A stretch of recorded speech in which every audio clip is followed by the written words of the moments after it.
Alright, what's up everyone? Welcome to the stream. My name is David Sinairo, and today we are playing A Summer with the Shiba Inu, which is my favorite kind of dog. It's a VN with dogs. In Japan, what's not to like? I already love it. I haven't even played it. Let's hope it's actually good though. Zoratalaika Games a game that I got the key for from the publisher.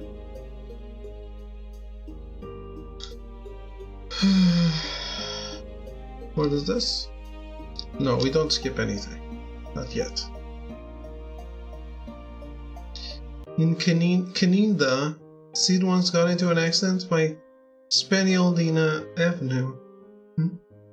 She was run over by a Labrador that wasn't looking where it was going. Oh my god. The monster.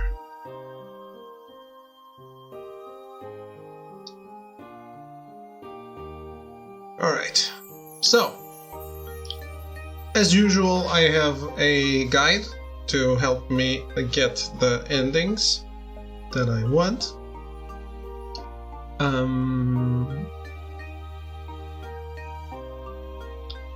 So I'll be making the choices according to that to get the endings. I don't know how big the game is, so let's jump right into it and take a look. Is my face not covering anything? Cool. Alright. Say, Max, you really can't tell where you're taking us? Can't tell me. Nope, can't tell you, it's a secret. This is my old friend Max, who I haven't seen in 4 years. Look at the cute dog eyes.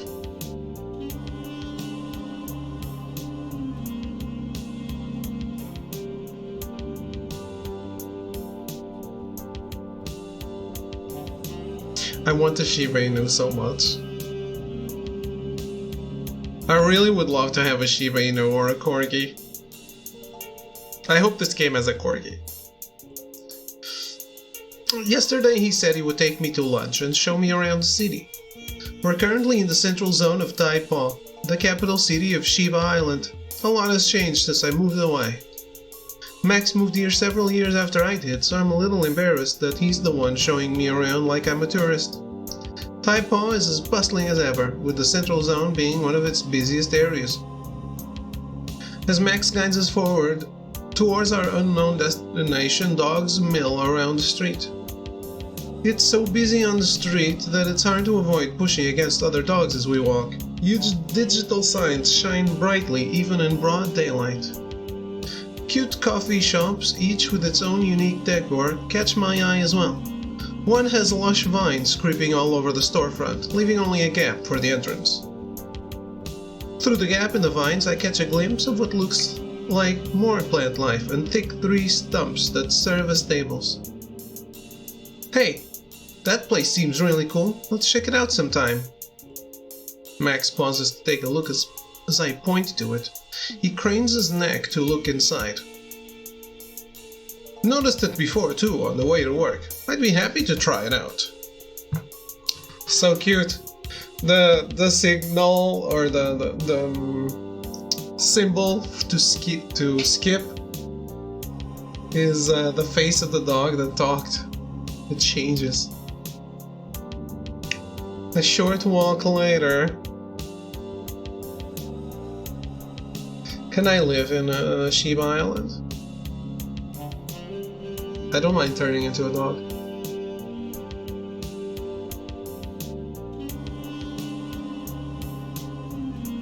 Wait, I do. I would be dead in dog years already. Oof. After several turns, we stop in front of a building. The building is made of red brick, with some steps leading up to it. Ta-da! I know it doesn't look like much out here, but the virtual tour looked great on Bark. Max approaches the door but doesn't open. He starts. Catching himself before he runs faces first into the door, he nudges the door with his shoulder. Doesn't budge. The door's broken. No idea. Seems like an eclectic place. That's the reason I chose it. Maybe there's some secret password we need to enter?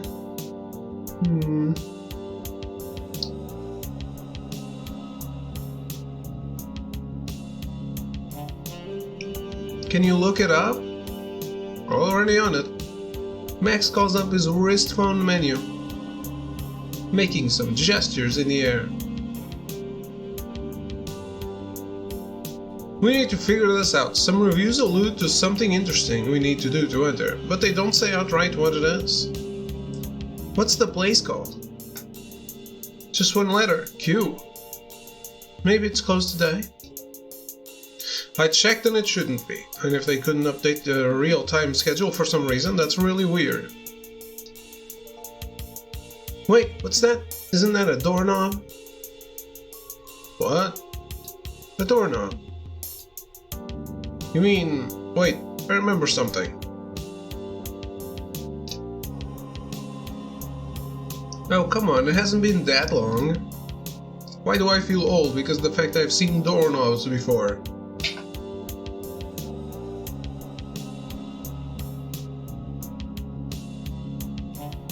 They killed all the humans, didn't they? To remove the doorknobs. Humans are dead. It's not a world of dogs, it's our world. But the dogs took over and they murdered everyone. I see.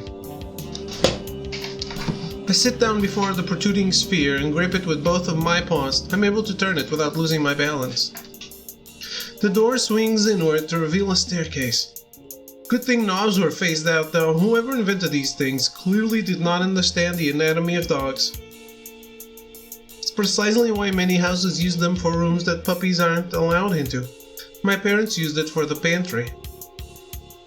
I remember trying to bite the knob to get it to the promised land of treats, but ended up with only a particularly sore jaw instead. Well, there we go. Ha! I haven't seen these things since the arena days. Our eyes meet and he looks away.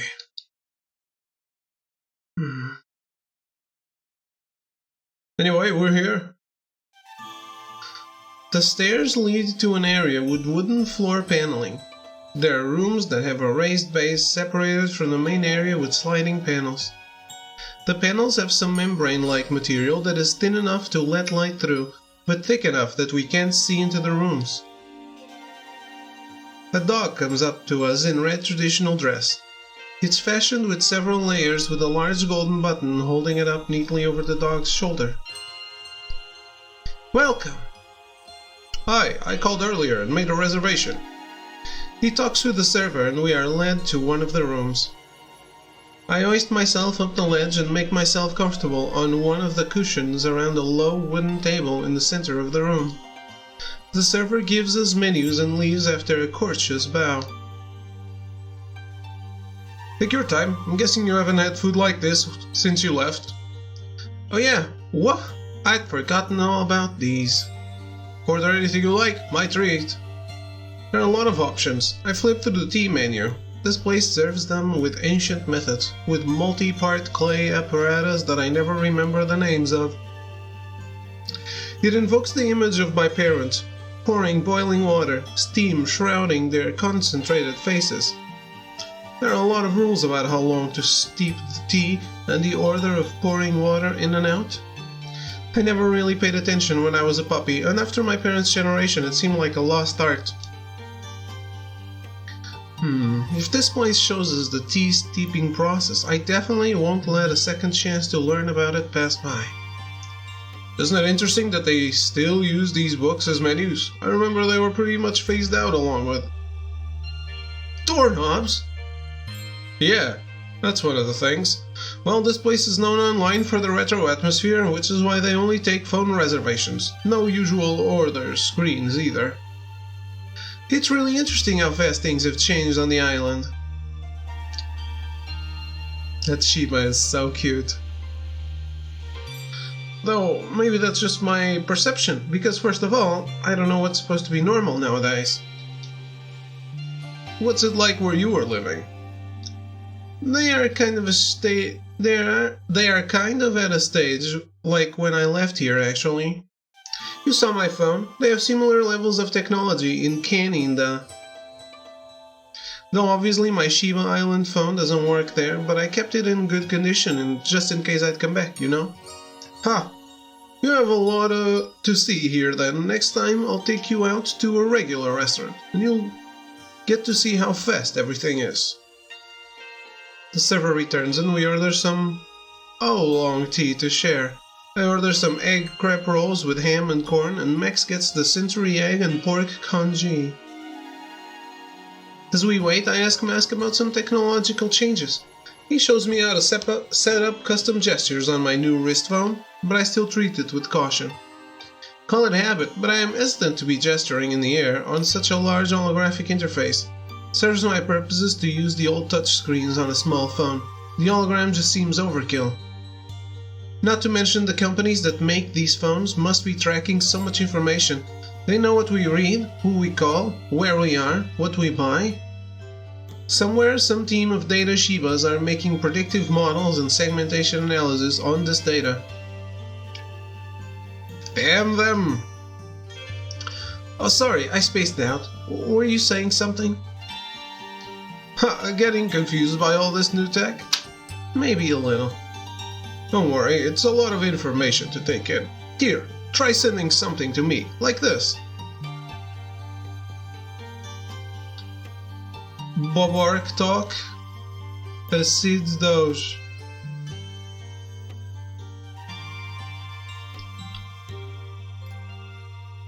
Text me maybe. Come on, you couldn't have texted something else. Pretend it's an actual conversation. You're in the same room. Cry. Mad Maxi.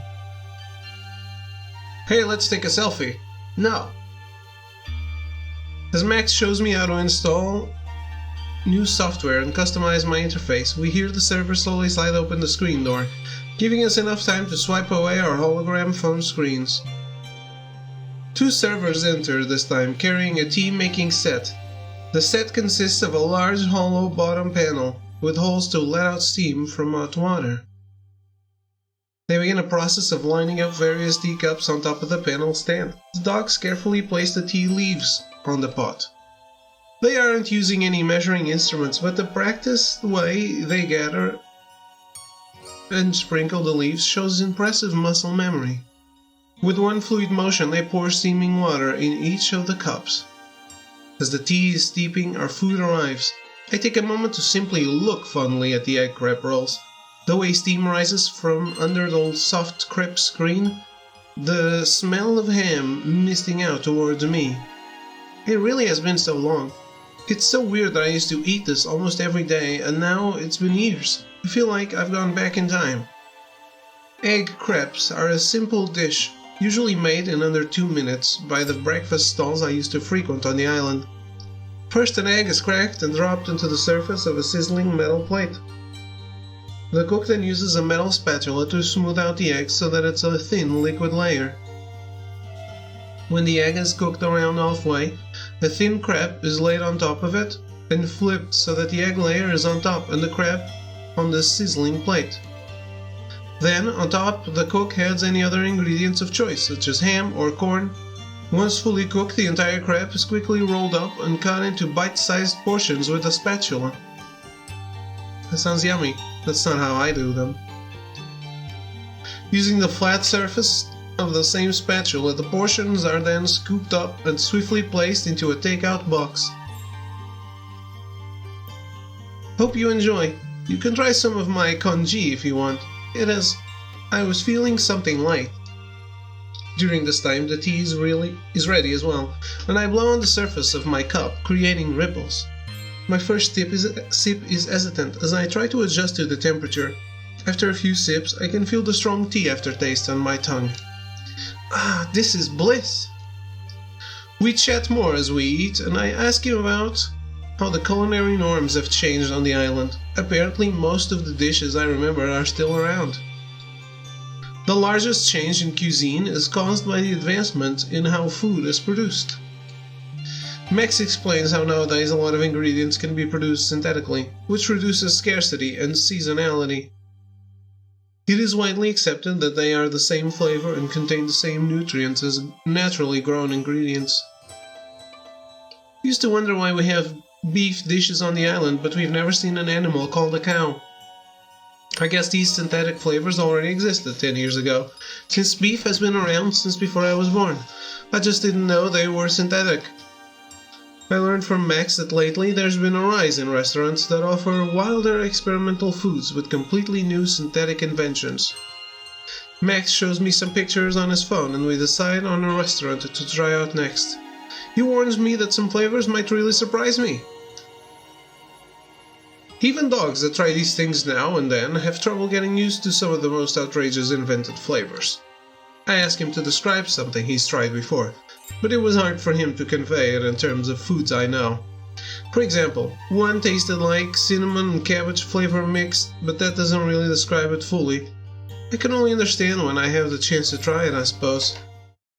We finish our food and reminisce a little more. However, there's one thing in our shared history we don't bring up.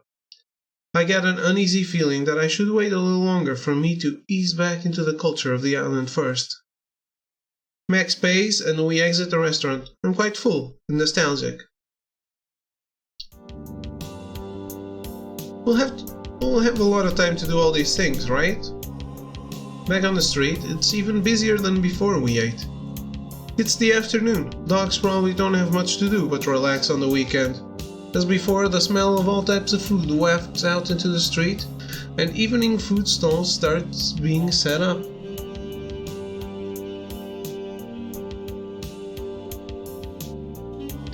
Well, that's what I guess they are.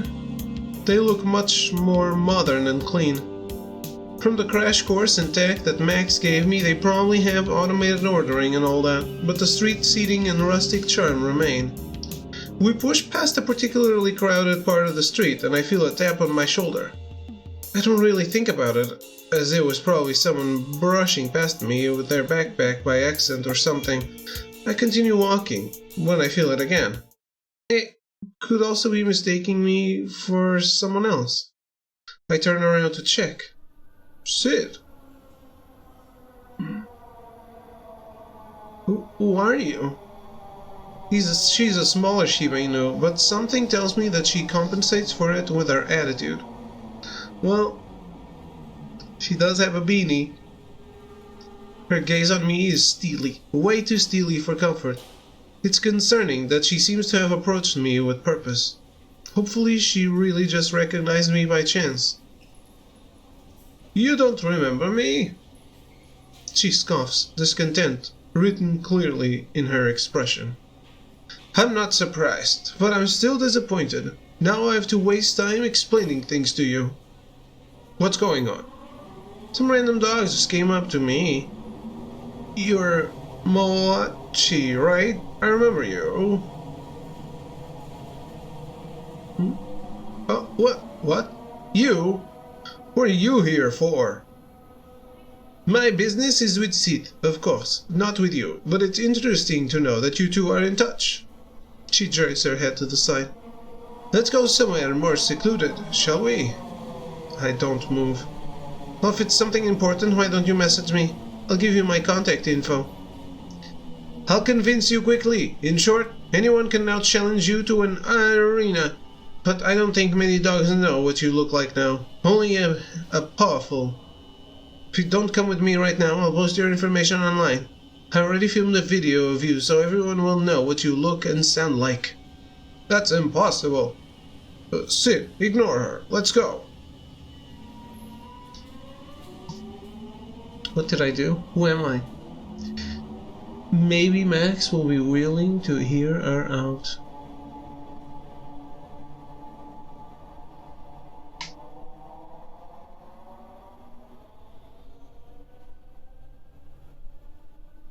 Interesting. It took me 19.56 seconds. Slacker. Max, wait. I want to see what she has to say. Would you mind coming with me?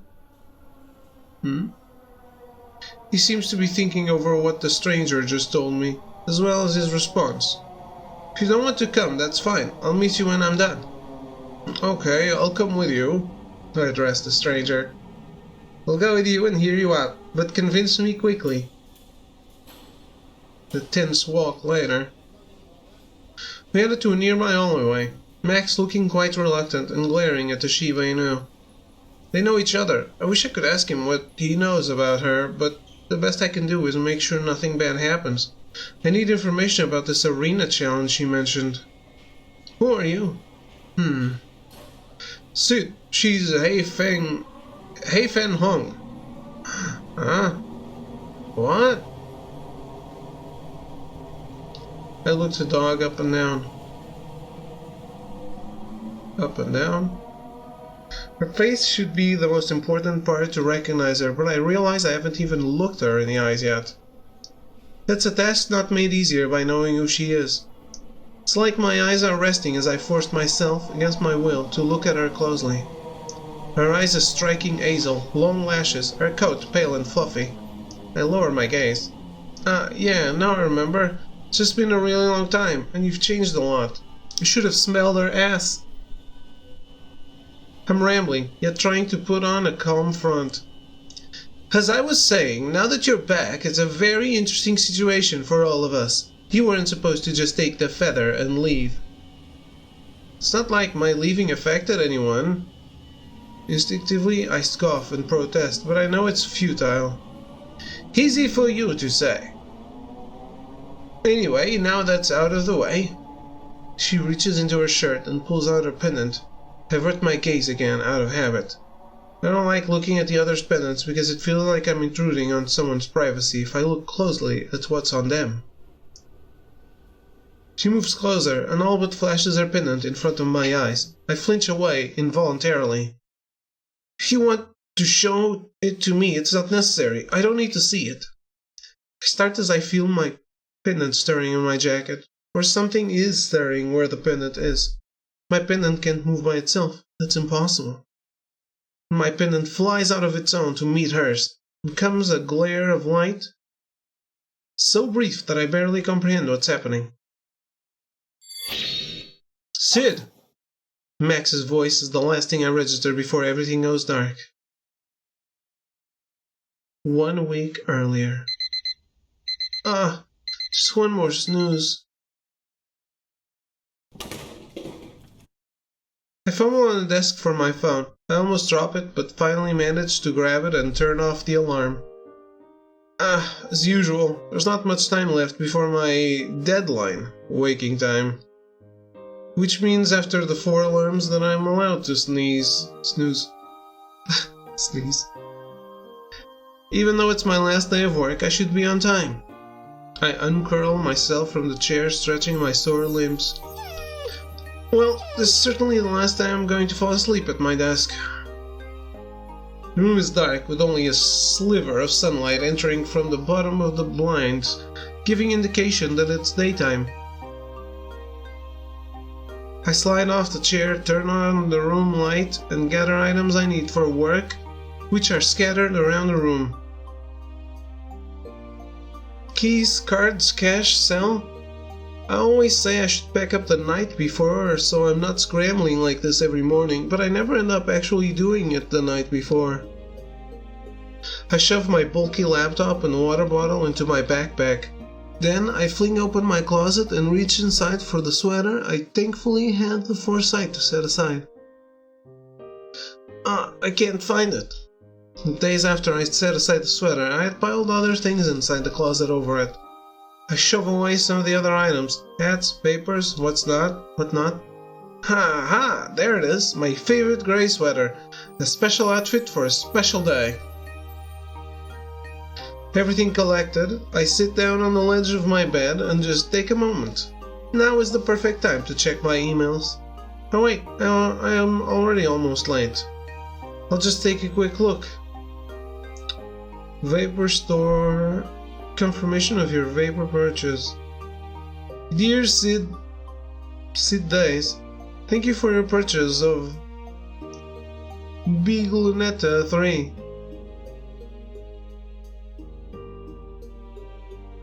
I wish BeagleNet 3 would come out. Huh? Wait a moment. That stairway screen looks so much like Bloodborne.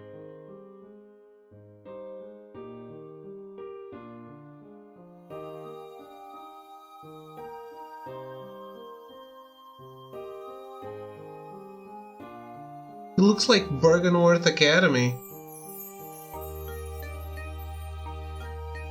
He has good taste. She? Sid is a girl, isn't it? Attached is your digital receipt. Product ID 460790. Transaction ID, whatever. Total 22.59. Not it's cheap. To access your downloads, please go to vapor.dog/account/downloads. Alright, oops. It's the purchase receipt for the game I had fallen asleep playing. I needed to complete the campaign. I waited 6 years for it. I glance at the top of my phone screen. There's still a couple of minutes before I absolutely have to head out. I'll close my emails and open the message app. I could send some last words, but I have the feeling it'll only weaken my resolve.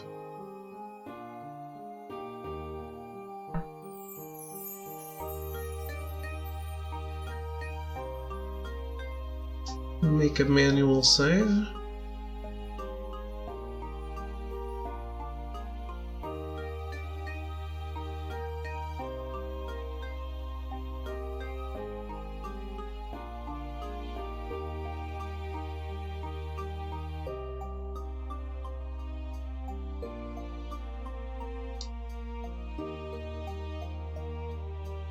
I don't know why it says to make manual save number 2 before number 1.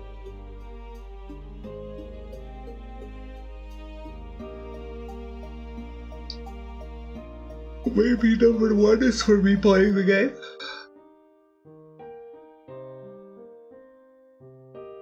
There's no need to say goodbye, it would just start there.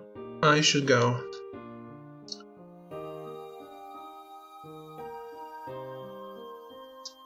Why is this counting how many seconds it takes me to choose? Does it matter? Close the message app and turn off my phone. I'll just wrap up the remaining formal business and leave for good.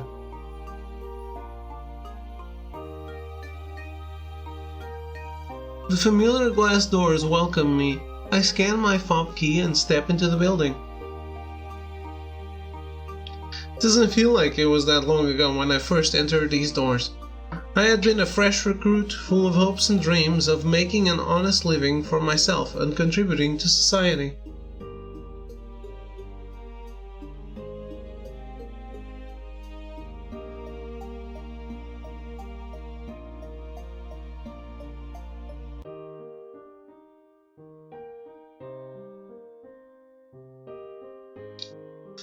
I'm just here to pick up my stuff and do the paperwork. The paperwork. I repeat this to myself as I head down the familiar staircase. Pick up stuff, paperwork, that's it. Other dogs start to file into the building, and some stop to wish me well on my move to the west coast of Canada. Last week we had a small office celebration in honor of my work and departure from the job, which was heartwarming. It turns my heart to embarrassing goo, so I try not to admit how much I appreciate it. I enter my office, which is separated from the corridor by a metal door and glass wall. I scan my fob again. This is one of the most secure rooms in the building. Despite that, there isn't much to protect. Inside my office, I take a look at the computer monitors and the well-used keyboard. None of this is personal property, but I'm going to miss it. Funny enough, my office desk basically looks like my room at home. I feel guiltier about leaving now that I'm here, like I'm throwing away all that I've built, all of this.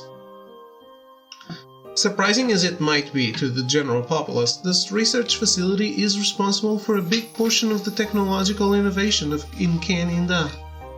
In fact, the phone that I'm using right now and the associated software was popularized by the prototypes created in this very facility. I double-check the desk drawers again and fill out a form to submit to the Laboratory Resources Department. With all the errands and formalities done, I take my leave for the last time. As I walk away, I can't help but look back at the building one last time. It's cute. No, I'm not going to read it. It doesn't matter now. I must go.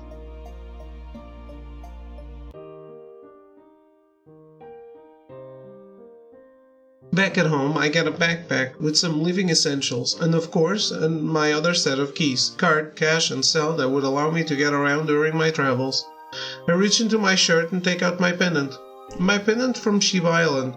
It has 10 orbs, with smaller orbs surrounding them. I've been wearing it all these years, my last connection to Shiba Island. It's a remnant of a life long past, and while this pendant means nothing here, it's one of the essentials in a different land. It's time. I snap open a compartment in the back of the pendant, a once fluid movement. The clasp feels unfamiliar to me now. I have a good stable life here, that I earned. I brought myself here. Giving this up means moving backwards. That also means letting go of the chance to see my brother again. As long as time moves forward, I will move forward too, no matter where I am. Inside the pendant compartment is a small feather, already glowing now that I have removed its bindings. The feather of truth, whose holder can alter reality. I make a wish. I wish to go back.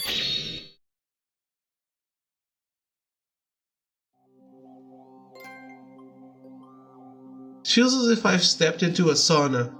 Within seconds my coat feels heavy with condensation, as if someone just threw a wet blanket on me. So I'm here. I have not moved one muscle since I made my wish to the feather, but these sounds contrasted with the quietness of my room give me no doubt that my wish was indeed granted. Damn, I want that. I want one too. Did he wish for everyone to be a dog? In addition, these yelps and commotion really alert me to my situation. Shiba Inu scattered in front of me, yapping as if they saw a ghost. Was it that obvious I appeared out of thin air? This isn't good. I can't believe I'm drawing attention already. I'm in what seems to be an open-air night market. I scan my surroundings, trying to spot a gap or opportunity to make an exit. These barks are different, deep and booming, a stark contrast to the higher-pitched yaps of the crowd. I look behind me and it becomes evident why the dogs are scattering, or maybe it's just wishful thinking that I'm not the cause. A Labrador Retriever is bounding around, the Shiba Inus dwarfed by it in comparison. The crowd is herded towards the opposite direction. Slink around to the side and duck behind the food kiosk. Thanks to the Labrador, this area seems to be deserted.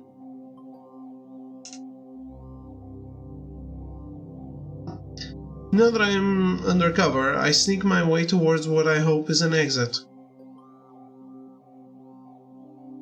After some trial and error through the web of kiosks and seating areas, I emerge onto the main road outside the market. Hey, this way!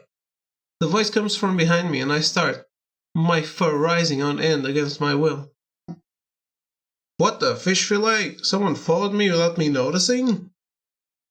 The Labrador Retriever from before emerges as a speaker, falling into step beside me. That was supposed to be a snarl, it just didn't come out right. Did you say something? Ahem.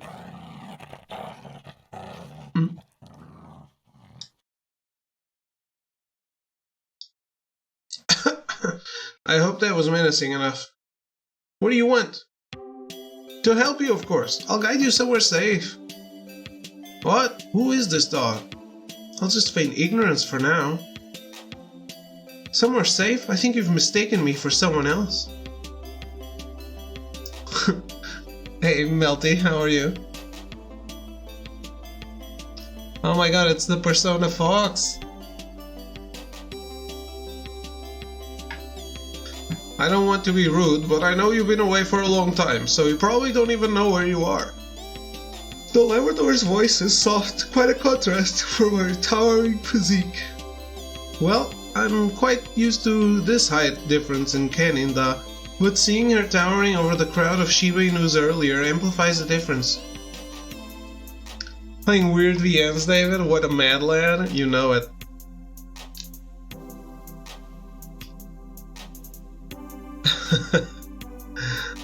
Continue to feign ignorance and hope she leaves me alone.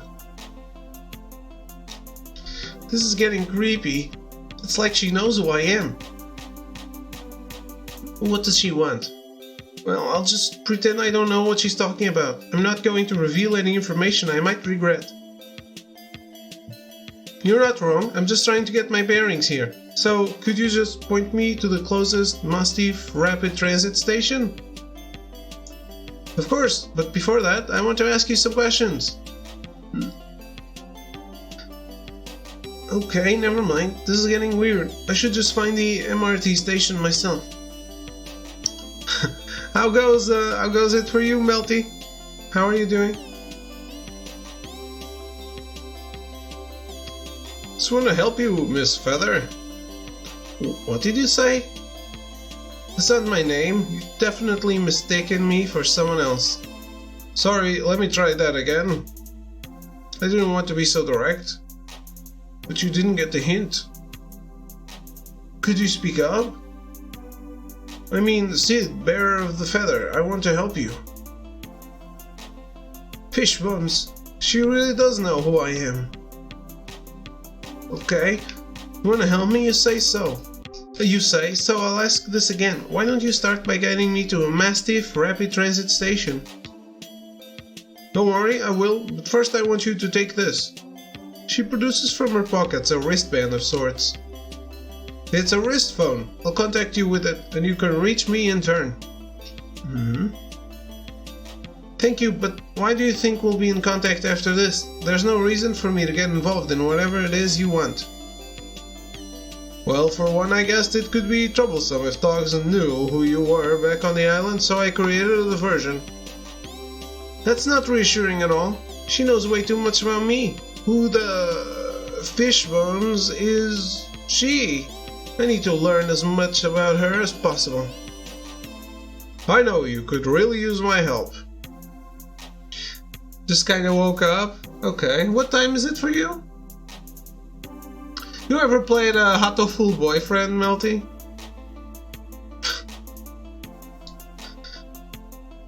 You know you've gotten yourself in trouble too, right? You'll probably get arrested for disturbing the peace like you did. I have a story set up, plus I'm a Labrador living in Shiba Inu Island. I'm sure you already know I'm constantly in the spotlight. Not all the way through. Okay, did you not enjoy it? I know all too well, but I'm not going to say that. If she doesn't know I live in the world of Labradors, I certainly am not going to reveal that to her. Ha! When you put it that way, but like you said, I'm trying to avoid attention, so shouldn't I avoid being associated with you altogether? She sighs quietly. Didn't give it a fair shake? Okay. I'd hoped it wouldn't come to this, but you need to believe me when I say I want to help you. I can help you find your brother. Huh? Okay. I've heard enough. I'll take your goddarn phone. If I find out that you're any sort of threat to me, you better watch out. Of course, I understand. It's a Labrador, of course he's not a threat. She offers a paw to me. Kaylee, by the way. Well, you already knew my name. We shake paws. I thought we should smell each other's asses. What's this shaking paw business?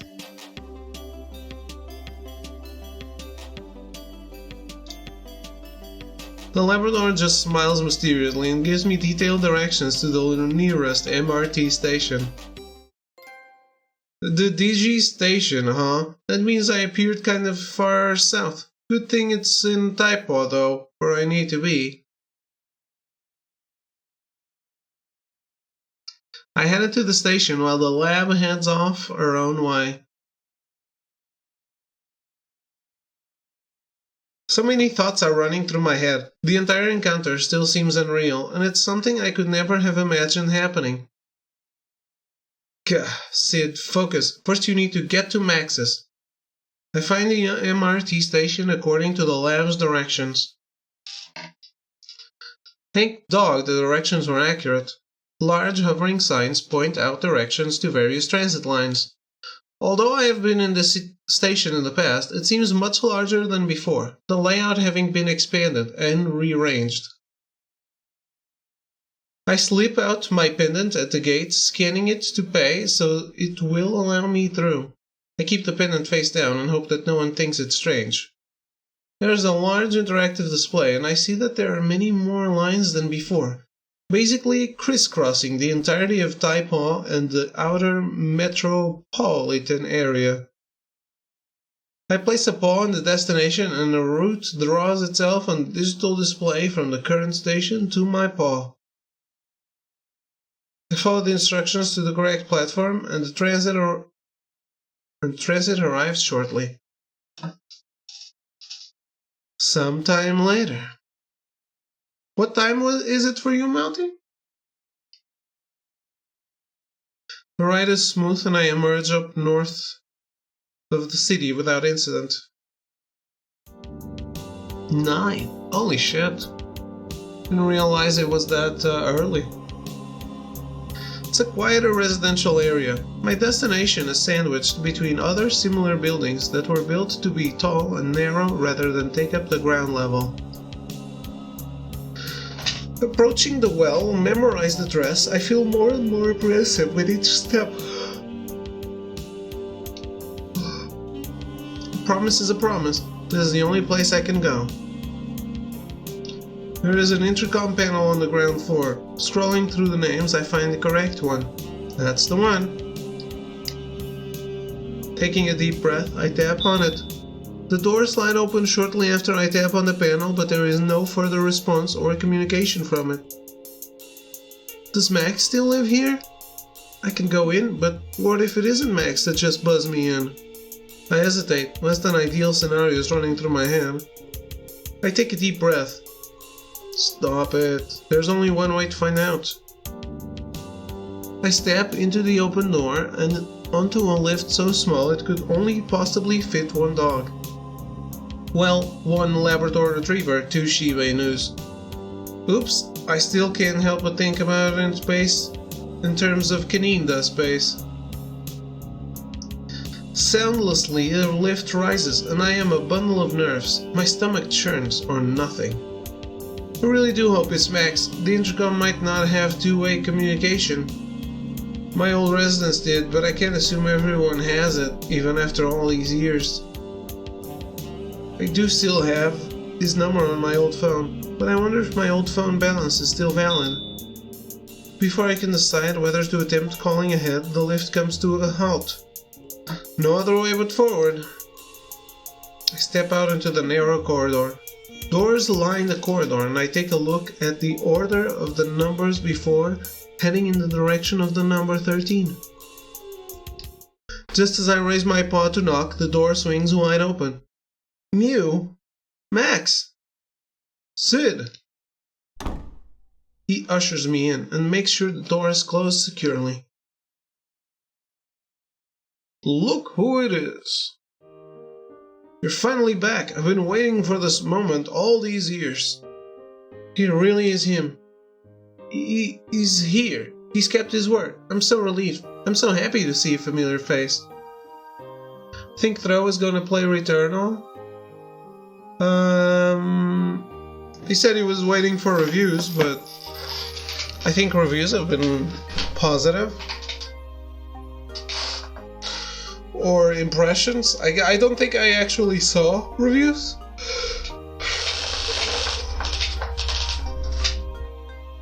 It seems good though, right?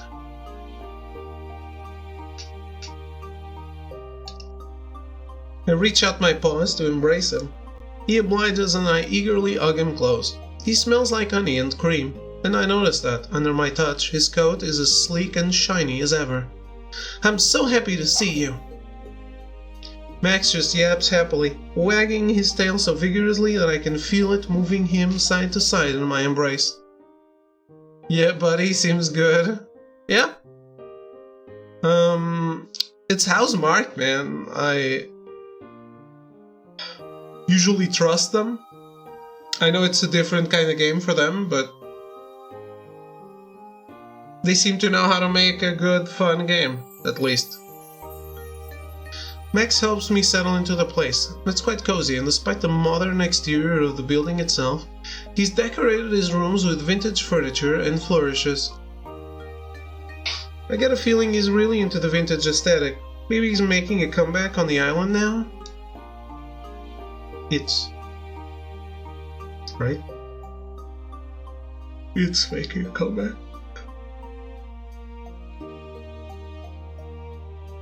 He shows me his collection of concert billets, arranged on his wall, all of musicians that I know of, meaning they can go back at least a decade.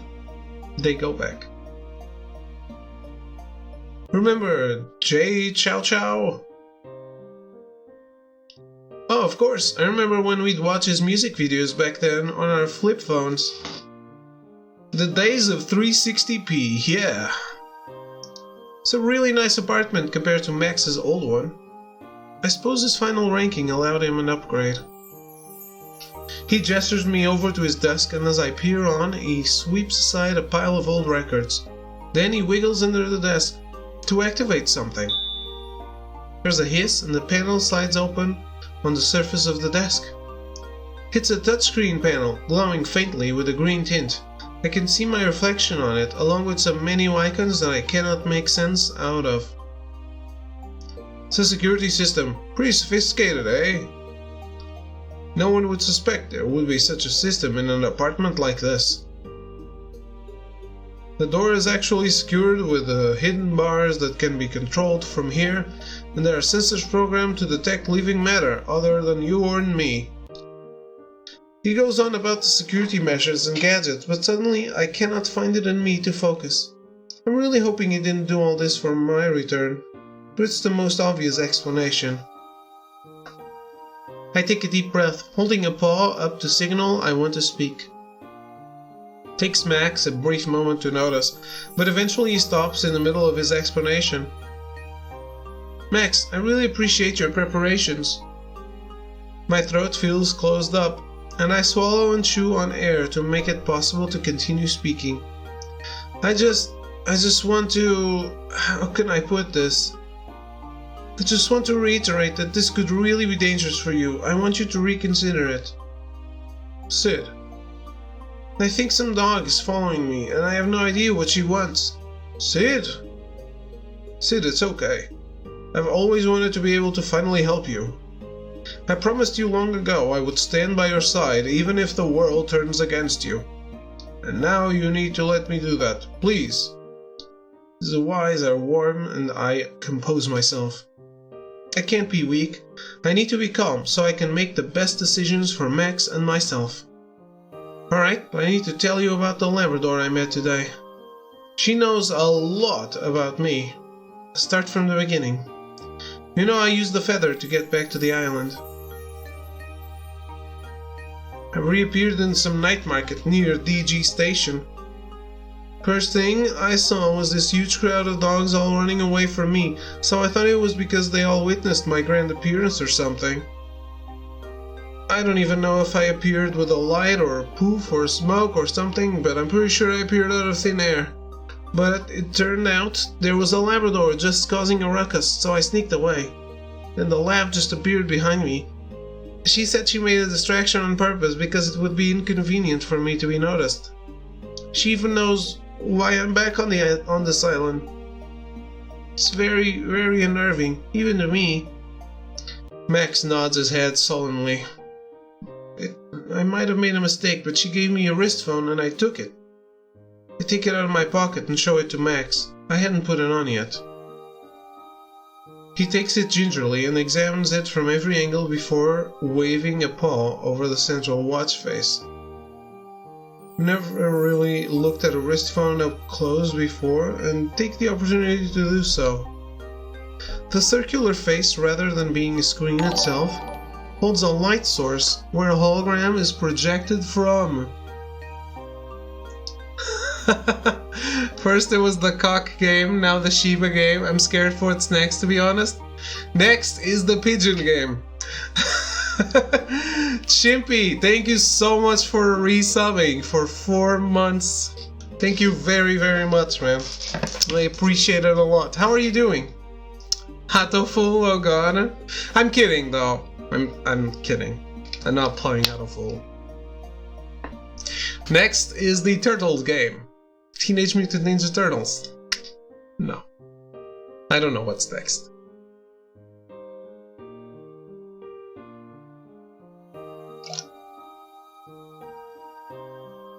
But dude, the Chicken Police game was amazing. If this game can be half as good as that, I'll be super happy. Even though I am a little creeped out by chickens and I love Shiba Inus.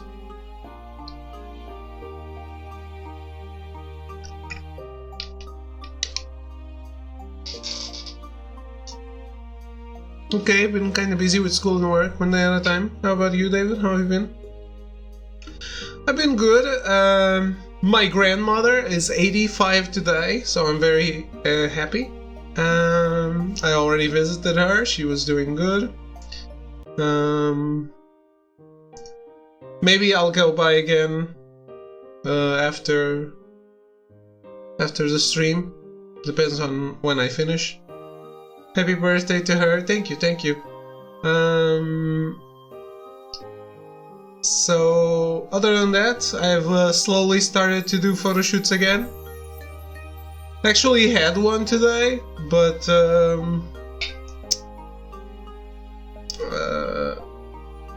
so basically the model had a neighbor that had a cool motorcycle and she asked him to let her do a photo shoot on it, but he backed out of it. He said yes, of course, set it up whenever you want. But he backed out of it yesterday, so I became free today. And there's that. The wife is not okay with it, I bet. That could be a thing. I don't know if the person has a wife or not. That could be it.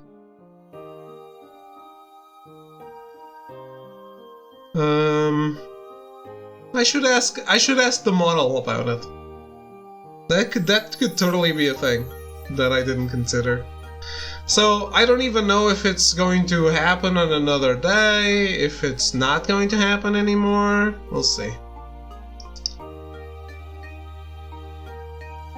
It's sometimes it's hard to find someone with a cool motorcycle for a photo shoot.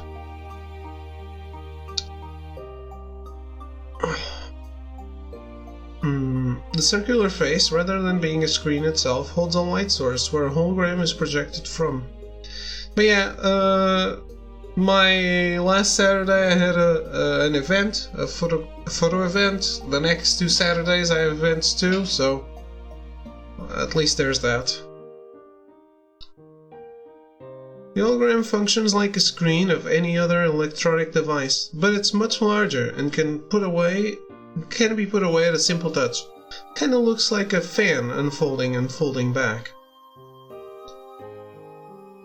What was the bike? Was it a chopper or a sporty one? I don't even know.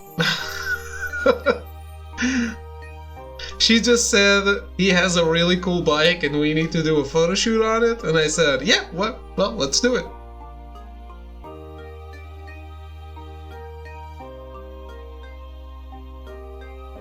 To be honest, I have not seen the bike yet.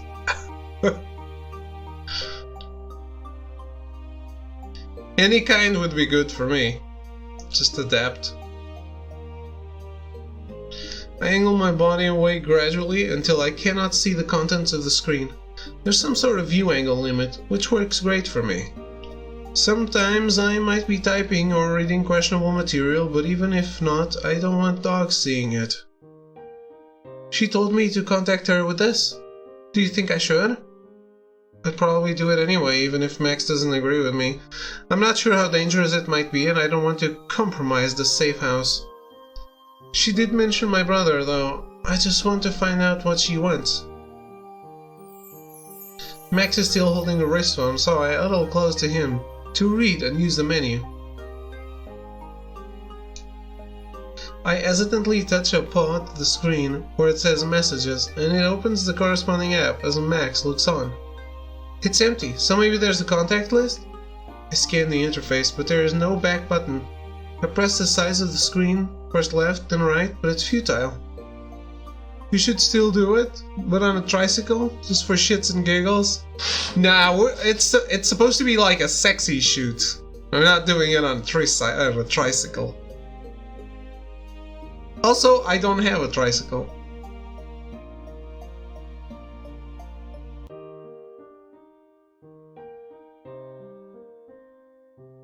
Left. Right. How about tapping it? Okay, maybe sliding up and down. Nothing?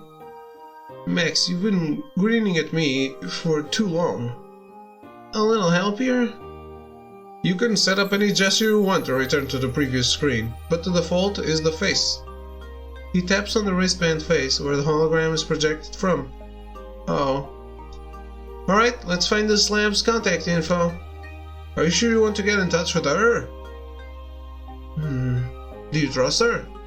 Only as much as I trust a stranger, really. So no, I don't trust her that much, but there is a high enough possibility that she has information that could be useful to me. It's an uncertain situation though, and I'm just guessing at the odds.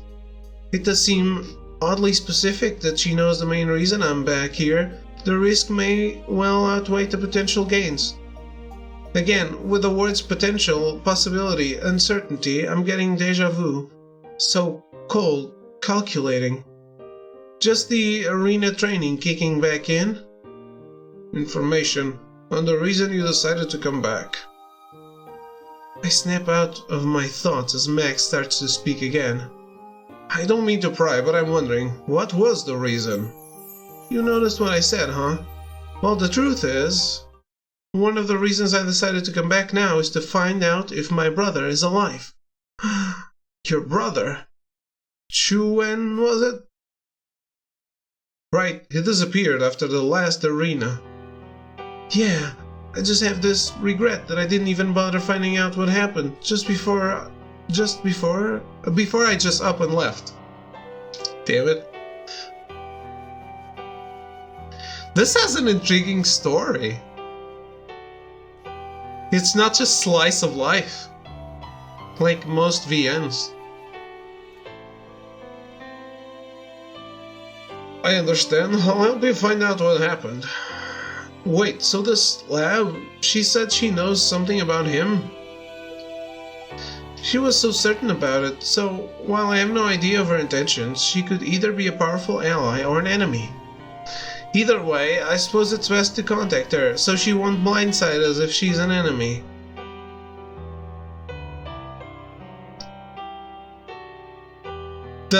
These doggos have such cute expressions though, they're so expressive, look at that.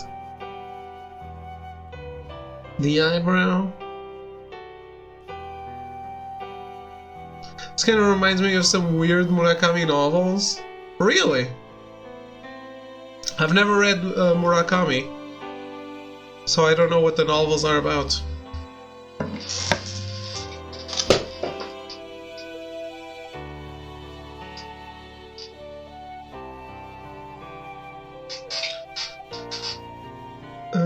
Either way, I suppose it's best to contact her so she won't blindside us if she is an enemy.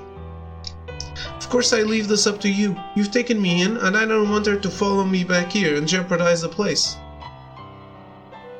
Like you said, I agree that it's a good idea to contact her in case she comes here looking for you. But first, let's find her contact information on this phone. We go through the apps, there are only the essentials. Not in the contact book either, huh? He taps on the recent calls and there's a single call history. Alright? He holds up a paw for a high five. It's all about magical realism, so weird fantasy elements in a realistic setting, like talking cats and stuff like that. Okay, I did not know that. That's interesting though. I might like that. I don't know.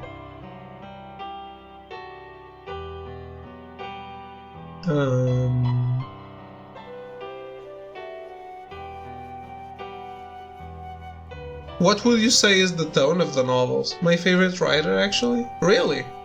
Damn. That's not a small feat. But I'm not much of a reader. Still, I mean, there's so much stuff. So many authors, so many books out there. To just have a favorite writer you can name one is something already. He holds up a paw for a high five. Thanks, Max. Now you do the honors. I tap on the call button, and while it rings, Max sets up the phone call to block our camera feed. I'm going to play it safe and not let her get any hints on my surroundings and whereabouts, just in case. Most of them have kind of a depressing tone. Interesting.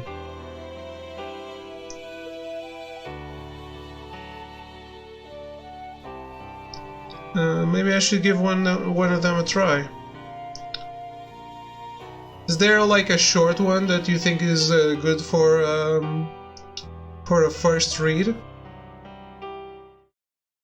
Waiting.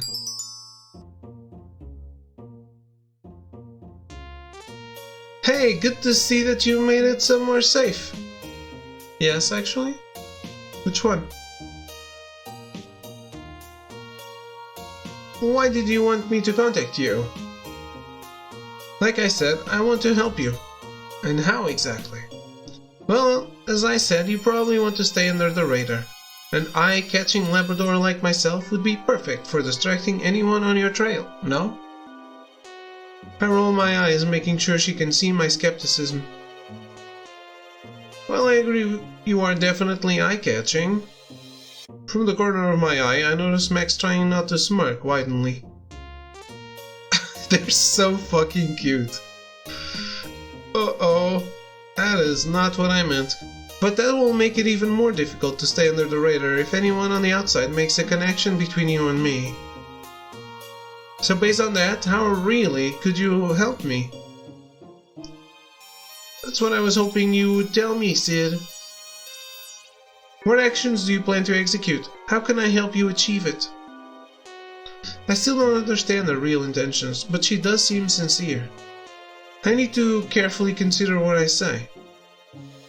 Still, since she's offering her help, it wouldn't hurt to have someone to do the riskier tasks in my place. Also, are you alone? Kaylee breaks the silence before I can formulate a sentence. She might have taken my slow response to indicate silent correspondence with someone else. First one I read was a collection of short stories, but it was great. I'll double check the names since it was so long ago. Okay, thank you, thank you.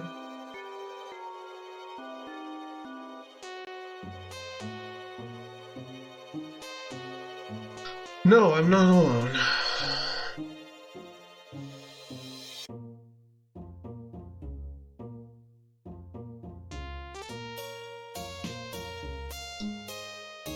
No, I'm with a friend. An accomplice. I don't know why you have to put it that way, but I guess you could say that. He's a trustworthy companion helping me. I didn't expect to have to compete for the position of top henchdog. Well, as you mentioned, I want to find my brother. Before I tell you my plans, I want to know how you know about my brother. Haha, so you're saying you don't trust me because I have this piece of information? I revealed it so you would have incentive to contact me. And I was right, wasn't it? She's so smug about successfully having manipulated my actions. Reluctantly praise her. Impressed you set me up and predicted my actions so thoroughly. Haley grins. I imagined that it would take no easy task to get hold of the feather bearer, much less keep her attention. I had to rack my brain and do lots of research off the beaten path. Well, you got my attention. Let's get to the point, shall we? How did you figure out the reason I came back to the island? Kaylee chuckles. A little patience, please, Sid. The truth is, anyone smart enough could figure out that you would be interested in finding out the fate of your brother. The arena archives are open to anyone that is patient enough to go through the hoops to get approved for access. It wasn't difficult to find online that your brother disappeared after the final arena, but I also confirmed it from the official records. Your infamous disappearance happened shortly after that, so I guess that you would have regrets about it. Right. That is convincing, if not creepy, but like she said, the records of past arenas are available to public access. Any dog that tries hard enough could put the timeline together and figure it out. What worries me is her understanding of the way I think. That probably means she's researched a lot of other things about my past life. I'd really rather have her as an ally. So, here's my proposal. If you want more information, I have a lead on what you're seeking. But I'd rather not reveal any more over the call.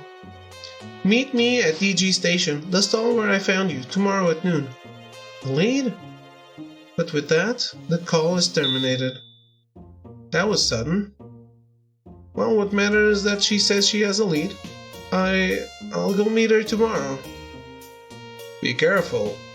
She does seem sincere, but I really don't know what's in it for her. Max, would you like to come with me? I would like to, but only if you're sure it's best for your plans. I don't want to burden you. Nonsense, you won't be a burden. I think I will trust her now.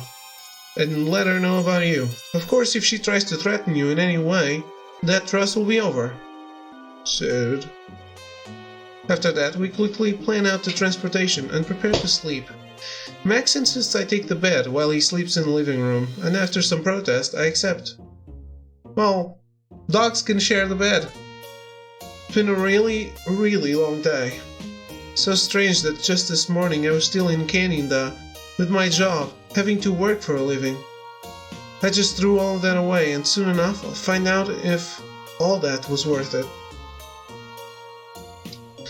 I tucked the wrist phone away into a bag. If Kaylee had somehow hacked its camera or mic, I'd rather not have it show more than what it could be seen during our video call. Good night, Max. I hear his voice from the living room, which is the room next to mine. Sleep tight, Sid.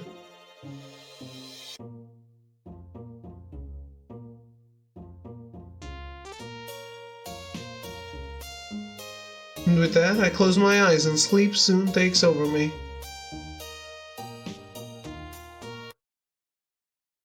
One sleep after. One sleep after? What does that even mean? In the morning, Max suggests that we go to lunch after the meeting with the lab, to which I agree. The lab, huh? She does have a name. Kaylee, wasn't it? Like we agreed on, Max joins me as I head to the meeting with Kaylee. Again, when I enter the transit station, I scan my pendant face down.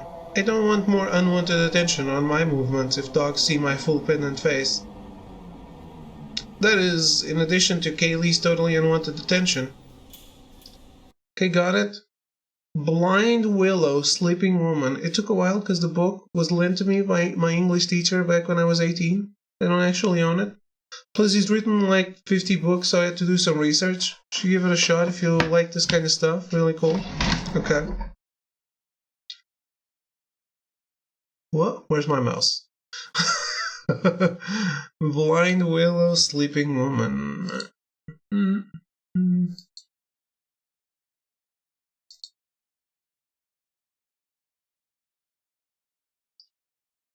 me see if Fnac has it.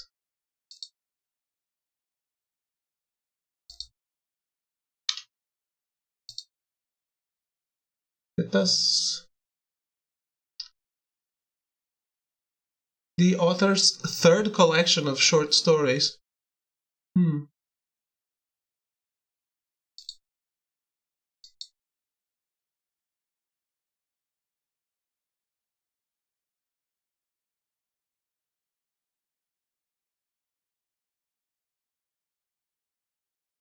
6 euros. Alright, let me add it to cart, and next time I buy something from Fnac, I'll get this one too.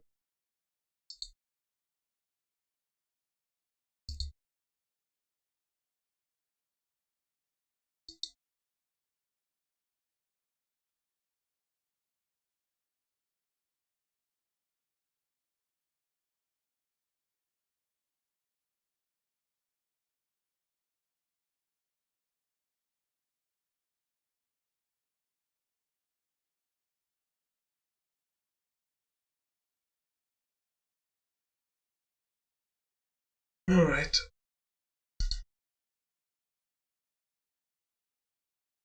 Thank you. We emerged from underground at EG Station, which is the central zone of Taipo. It's a really busy area full of businesses and restaurants. The stall where Kaylee accosted me yesterday isn't far from the station, and we get there a bit earlier than noon, which was our agreed upon meeting time. I don't have much of an appetite, so Max orders IU jelly with lemonade for both of us. It's not his best work, but I liked it and it hooked me. Good starting point, I reckon. Okay. Yeah, it's easier to start with something short, I feel. I'm not a big reader either. I always go like I'm a little bit of a multitasker, so like the only time I'm not doing well, even while streaming, I am playing a game and talking to chat, right? So I'm always watching something and doing something else, like editing photos. I'm editing photos and watching a TV show or a movie, or I'm playing a video game and I'm eating or doing something else at the same time. Reading is something that you can only do that. You can only read. It doesn't allow for what I usually do with the multitasking, so I don't read much. I should, but I don't. We are the ADHD generation, so I get that. Yeah, I can focus on both things, but I always am doing multiple things at the same time. I watched countless TV shows while editing photos. Countless. After I spent hours of my life watching Lost, I told myself that I would never sit down and just watch a TV show like that ever again. Because Lost was so boring that I just wanted all those hours of my life back. If I'm working at the same time, it's fine. If the TV show really interests me, sure, I'll stop. I'll stop. Sometimes I don't even stop. Like, I don't even close Photoshop. I just start actively just looking at the TV show screen. But usually things have to grab me before I just do that. Did the sound end? You jelly with lemonade for both of us, yes.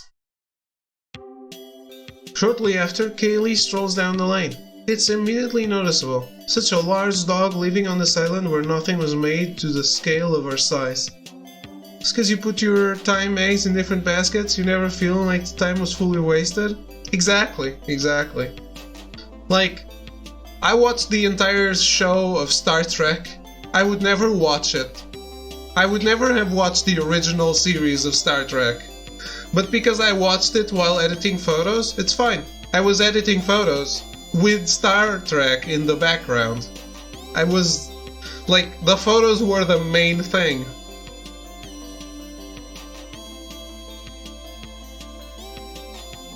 I fight the urge to chuckle at the thought. I conveniently forget that the same could be said about me in Canada. Those stairs were always hell to climb, not to mention that I could never reach anything on shelves in stores. Just like Melty. She spots and joins me at the table, the same time that Max gets back. Hi. Who's this? This is Max, my friend. He's helping me out. You must be the accomplice that was there during the phone call yesterday. Max gives her a distrustful look and just grunts in response. Kaylee doesn't appear offended. Last night, I said that I have information. Well, for full disclosure, it's not completely true. Huh? I'm on alert, as the first thought that crosses my mind is that this is a trap. What she said on the phone was believable enough that I just wanted to give her the benefit of the doubt. But could she have just played me again? I feel you. I know exactly how that feels. But I hate that I made it so I can't truly focus on one thing. Yeah, that's the problem with the reading, man. It's just focusing on one thing. It's hard. It is hard. Like, sitting down to read and not think of 1,000 other things that I could be doing at the same time. Because, like, I am so used, because I've always worked at home, or I've been working at home for years and years now. Like, I always have something that I want to do. Always. There's always something in my mind that, oh, this is what I'm doing next. This is what I'm doing tomorrow. This is what I need to do. And stopping, like actively putting a stop to everything so I can open a book and read. And it's like every page is, oh, why doesn't this go faster? And I hate that.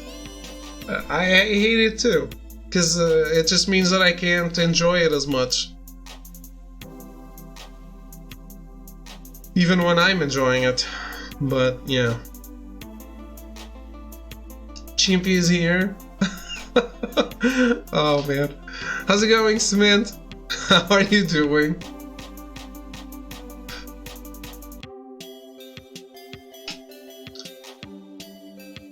I mean, I said I have elite, but it's really just that, elite. I can't make more sense out of it, but I think you could, Sid. I'm cool, and you? I'm cool too. Having fun with cute doggos, so what's not to like? Yeah, what a prankster, this Labrador. I tried to calm down, but something still doesn't seem right about this whole situation. There's something glaringly wrong, but maybe it's my ancestral instinct speaking? Logically speaking, hearing Kaylee out is the best option I have right now. Okay, so this isn't a waste of time after all. Please, Sid, you couldn't be slightly less rude?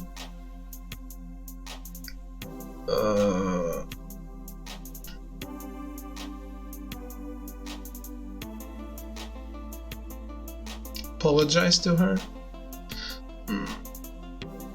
Fish sticks, Sid. You've gone all soft. I suppose I can apologize. I'm sorry. You mentioned my rudeness when we were on the phone too. I should have taken that more seriously. I wasn't expecting you to remember that. Thanks. Hey, most of the time I'm pretty dense, but I occasionally notice when dogs are upset, I guess. That doesn't mean you're off the hook, Kaylee. I'll decide how much more to trust you after you show me what you've done, what you have. I guess I can't gain your trust 100% just like that, eh? Always pragmatic, like your arena performances. She's probably laughing internally at how uncomfortable I look. I guess that's evident from my facial expression, huh?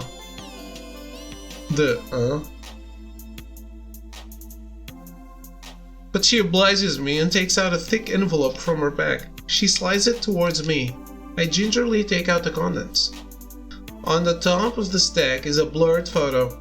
It's printed on a thick and glossy material. From the blurriness and low resolution of the picture, I can tell the camera this was taken with was quite old, even by the technological standards from before I left the island. The dog that is the focal point of the picture has a stocky stature and a dark blue shirt on. His coat collar is the exact same as mine. It's him, all right.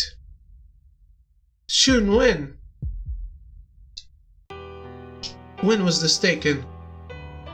It's the last time he was ever seen. He was on the way to the final arena. I also managed to get my paws on his transit history.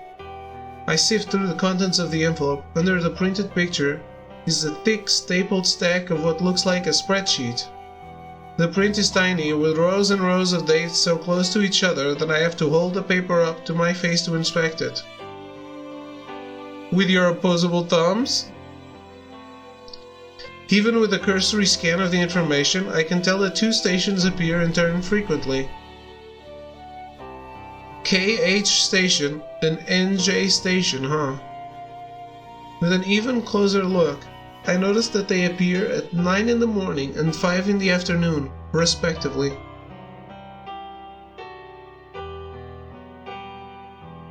"9 to 5? Is this some joke?" At this point, Kaylee interjects. "It doesn't take any computer to see that there's a very clear pattern. Though I did feed the data through some simple algorithms to double check if there are any anomalies I missed by canine error." Deep story, but then I remember their dogs. Which is fine, I mean, it's a... There's so many games these days, Chimpy. How do you distinguish your game from something else? What is the thing that's going to set you apart? Maybe you have a deep story, but if people don't give you the time of day, they will never know. So maybe you get a foot in the door by turning all your characters into a sheep, like into a dog, and getting the dog lovers to buy the game. You've done something. You got the foot in the door, right? Like, it's a start. When did this game launch? Do I have that info here? No.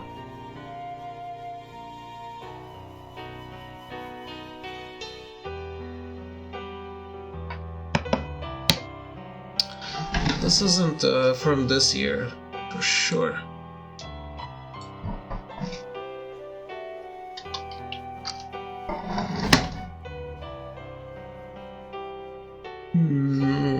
June 24, 2020. Okay.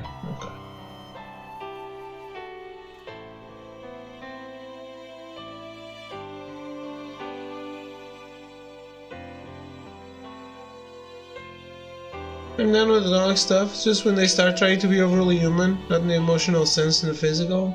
Like holding stuff up to your face. Yeah.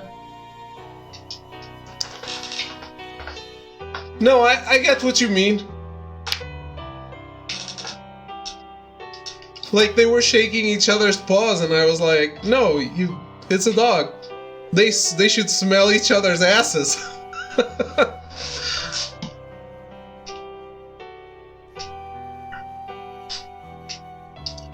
I'm done with the doggy style. You know what I'm saying? I know, Melty, I know. Melty, the protagonist of this game, moved to a country where she couldn't reach the top shelf. She couldn't reach the shelves. It was a country of Labradors and she's a Shiba Inu. How relatable is that?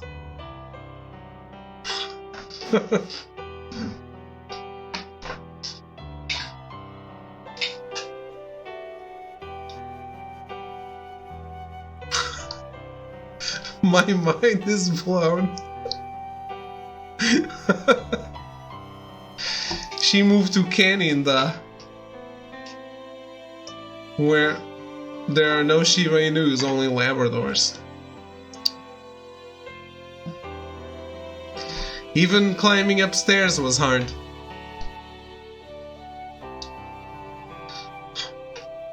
It's just NG station at 9 AM and KH station at 5 PM every single day since the day after the last arena. What a horrific life, I know. She returned to Shiba Island. Thank God it's not Chihuahuas. Yes. Right, and the weirdest thing is that it's all exactly on the hour. The MRT hardware that captures the pendant scans, does it round up to the hour? Nope, it's supposed to capture the exact millisecond, or some fraction of a second. It's pretty precise. This is it, it's an amazing lead, given that it's to be believed. It's clearly a manipulated log, and I can't imagine for what other reason than to be noticed, and perhaps even to send a message. This is great, Kaylee. Thanks. I stack the papers together tidily and insert them back into the envelope. Yeah, see, dogs can't do that. Can I take this? Yeah, certainly. Though for security reasons, I'm not giving you the digital copies. That's all you're getting.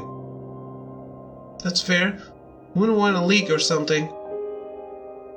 How did you get this information? I tracked down a source in the Mastiff Rapid Transit Corp. The source was able to download these files for me, as they are not highly classified.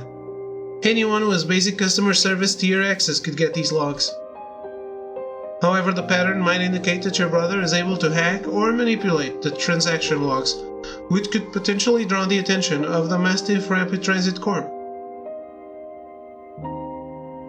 Takes me out of the whole thing, because now I'm trying to picture it. Yeah, you're trying to picture dogs like tidying up papers and then inserting papers into an envelope. Yeah, I get that.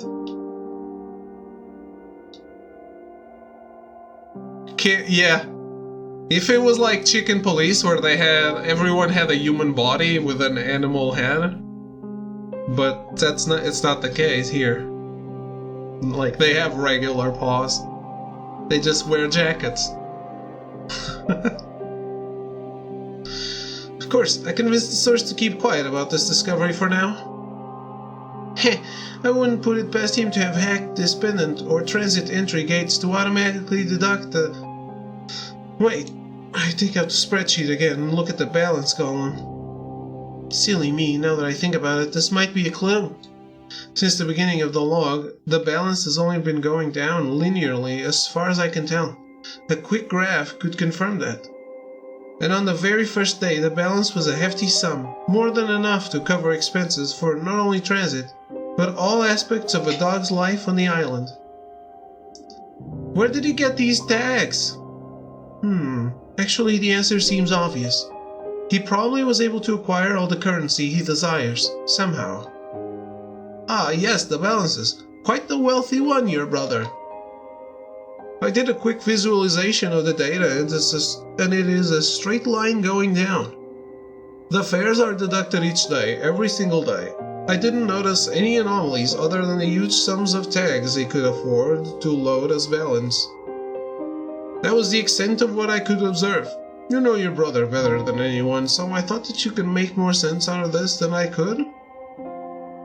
Sure, I'll examine it closer at home. Don't feel comfortable doing that here in the open. I gotta say I'm pretty impressed, Kaylee. Thank you for this. I pack up the files and rise to leave. Max follows suit and stands. Despite having said nothing during the whole exchange, he seems to be thinking hard. Wait a moment. You don't want to plan our next steps? Well, I was thinking I could tell you what I decide after I browse through these. Oh, come on. Here I was thinking we'd be collaborating as equals. Look, I'm grateful for the information. I really appreciate their efforts and investment in this quest, but I know what they're doing more than necessary and drawing attention. That is the highest priority. I'd prefer you don't do anything rash while investigating and only gather information from me after I decide what would be helpful. You're not hearing me. I've already planned my next step, and I'm not going to ask you for permission to carry it out. Fish sticks, what a stubborn dog. Right, what is your next step then? I was thinking I could try to acquire security footage from those two stations at 9 AM and 5 PM. Don't you think that would be valuable? I guess I can hear her out. That would be valuable, I agree. But how do you plan on doing that?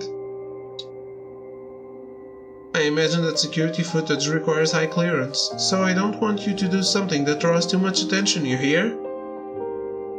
Shouldn't Sid ask the Labrador why she's interested in helping? Don't worry. If I get caught, I'll take all the blame. I'll say that I'm working independently and you will not be implicated. You're willing to take the risk all by yourself for this? What's in it for you? Okay. I really do have your best interests at heart. I've given you all of this and you still don't believe me, do you? She sighs, but seems to compose herself quickly. It's alright, never mind what I said. I'll be as careful as I can. For you. Why? I feel a bit guilty. Perhaps I was being too harsh. What does she mean for me? I don't even know her. Just let me know whatever steps you take, alright? And report all your progress to me. Will do. She rises and steps away from the table, signaling the end of the meeting. Catch you next time, Shibs. She nods to me and Max. Later. See you, Lab. Kaylee nods and without another word sweeps past us and away into the depths of the market. Waiting until she's out of sight, Max and I leave the stall as well. My bag feels heavy with the envelope I now have, both literally and figuratively, with all the possibilities that it brings. Much as I want to start a closer investigation on the matter right this instant, I'll deal with this later tonight. Max and I are going to lunch. Present day, Island Year 224. Never thought I'd see Hei Fan Hong again. Maybe, really, I just avoided her precisely so I wouldn't see her again, given the way things ended between us. The thought keeps echoing in my head, though I struggle to stop it. It just won't go away. Maybe it's making up for all the years that I haven't had to deal with this issue. Given the way things ended, nothing could have changed about it. There was absolutely nothing I could have said to change things. I have nothing to say now either. Island Year 208. Arena 9, Day 1. I shift my weight around, trying to get comfortable. Once I find a position that feels right, I hold myself still. My eyes are closed, and I try to relax. It's not a surprise when I feel cold, gurgling moisture on my paws, but I flinch anyway. Thick, freezing gel rises around me, and I take deep breaths. My mask is on properly, and I am breathing. We will win this arena together. I will do anything I can. I'll do anything so that we can stay together forever. What? Island Year 208, Arena 9, Day 5. I clamber up the narrow steps, teeth firmly gripping my loot, which is wrapped in a piece of cloth. I almost slip as one of the steps shifts under me and I scrabble with my claws trying to get a foothold in the dirt. The steps are actually roughly cut rocks that some dog had shoved into the dirt of the mountainside. It's an efficient use of the natural resources, but sadly not as safe as urban constructs. Though, since I'm not risking my real life, I shouldn't be too critical. Faster! I must get back to her faster! Facing the final steep step, I sling my precious cargo up before hoisting myself up to a clearing. A bit further in, hidden behind the overgrowth, is my secret hideout. I tread carefully so that it wouldn't disrupt the illusion that no dogs had been around here. I 3 times, just so my faction would know that I'm not an intruder. There's no response, which is normal. I hear a large thick tangle of branches and leaves. To the unsuspecting dog, there's nothing here. However, I move aside a section of the branches, revealing a small hole that I duck into. Inside, the Shiba Inu comes and sniffs me, and I stand still, allowing him to tug the package from my teeth. And smell my ass. I watch him unravel the package and wait until he inspects, prods, and sniffs its contents. Finally he is done and gives a nod. Good news, Fanshu. Those are the supplies I got. Oh, never mind, Fanshu. Hey-Fan isn't here, so I must hurry to her. I scoop up the entire bag, not waiting for Fanshu's response.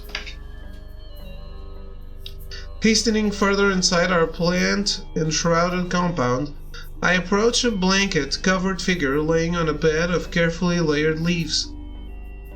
The classic nod of approval after the ass smelling, yeah.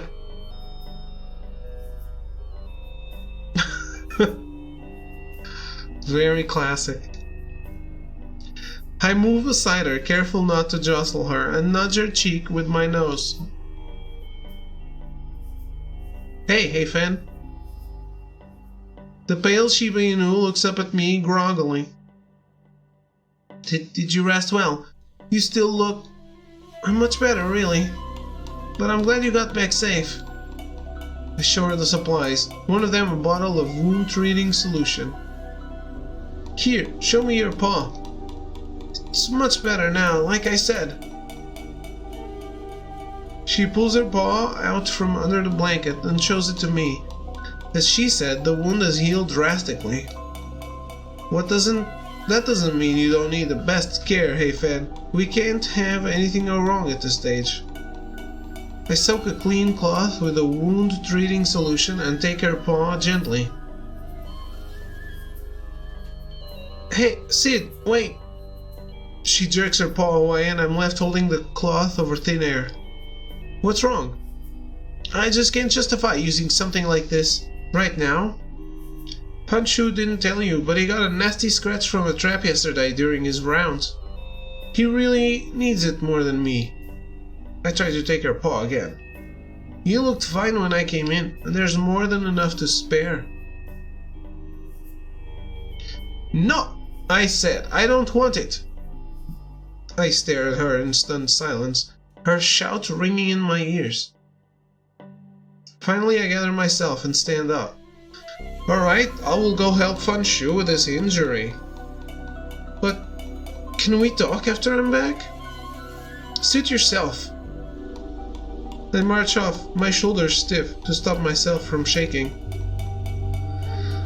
I had just spent 2 days circling the enemy's faction's perimeters, waiting to raid their medical supplies.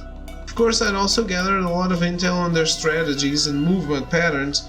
After I talk things out with Hey-Fan, I should call a faction meeting to discuss our plan of attack based on my new information.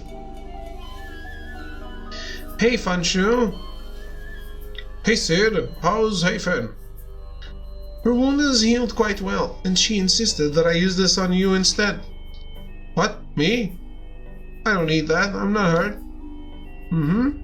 Hey-Fan said you got injured during your rounds. On the way in, I hadn't noticed him acting like he was injured, but now that I'm standing closer to him, I can see he's holding his body at an angle. Seems like he's trying to only show me the right side of his torso.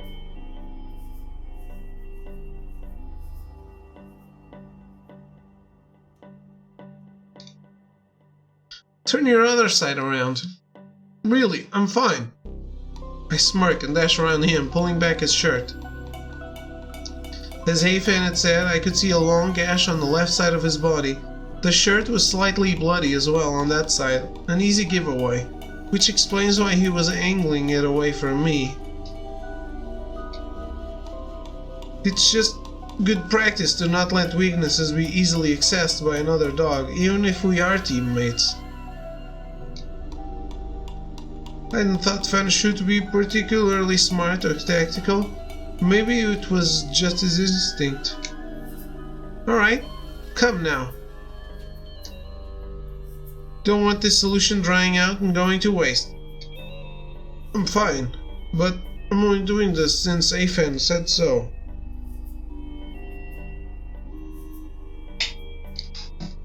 Finally, Fanshu stands still and allows me to treat his wound. Don't be so prideful. Hayfan gave this up so you could stay alive. I was going to stay alive anyway. He mumbled before trailing off. At least that's what I think I heard.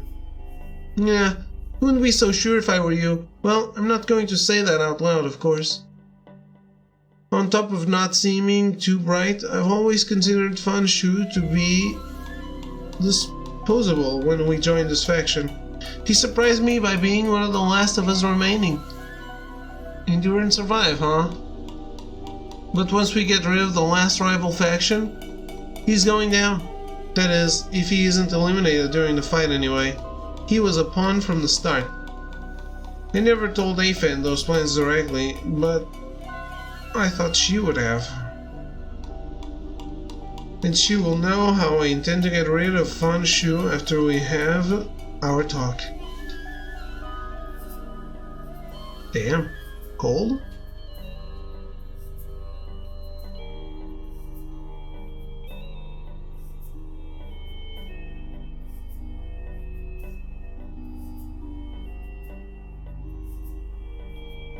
In the end, I didn't have the chance to tell Hayfan of my plan. I asked her if she'd like to join me on my patrol round so we could talk things over in private, away from Fanshu. While Hayfan's wound was mostly healed, as she had showed me, she said she didn't feel well enough to be walking outside. Which is fair. I still can't believe she didn't even thank me after all the days I spent getting the medical supplies for her.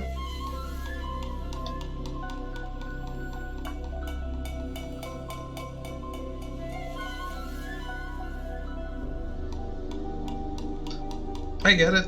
She wants us all to survive. I knew she wasn't happy with my decision to leave our base for so long on her account. It was a risky move. What if I had gotten caught? It was selfish of me. Ugh. No, stop it, Sid. You did the right thing to work towards your goal. No, it's not for the promise between Hayfan and me. We promised we'd both progress to higher arena brackets so we can stay together.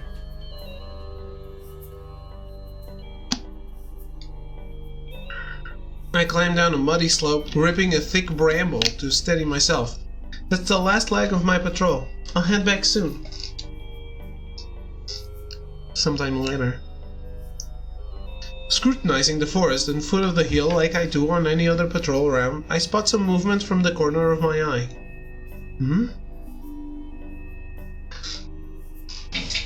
I quickly flattened myself, trying to get closer to the ground, to the sound, while finding some taller plants for better cover. Thanks for being on higher ground. I now have a good vantage point.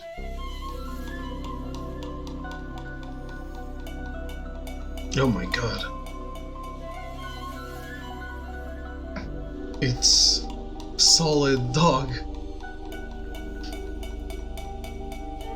3 Shiba Inus are making their way up the hill that I had climbed earlier in the day. They approach the exact stone steps that lead towards my faction's base. Oh no! Our faction's not in good shape, and if Hayfan doesn't feel well enough to walk, I eye the intruders from my hiding spot until they are blocked by some trees. I then emerge, keeping my distance so they don't detect me, while frantically trying to keep them in sight. Those 3 are all they have remaining since I eliminated one when I raided their camp. Zennai, Jipai, Mochi. Zennai is the strongest one of the bunch. She's really fast, and earlier in the arena I saw that she packs a mean bite. I wouldn't wish for that upon any dog. Jipai is more like me, less brawn, more wit. I recall seeing him planning a lot while I was near their camp. Also, I heard he plotted the siege on one of the large factions, which eliminated most of them. Solid dog, son of Big Doggo. Yep. I wonder if they all look up to the Grey Fox as well. Mochi, he's more of a mystery. He seems pretty quiet and does what he's told. He's probably the disposable Fanshu on their team. And come to think of it, he looks quite like Ayu, but without that red tint in his fur. For some reason I feel that if it weren't for the circumstances, I'd like to know him better before having to eliminate him. See if he's really just a meek follower or a schemer like me.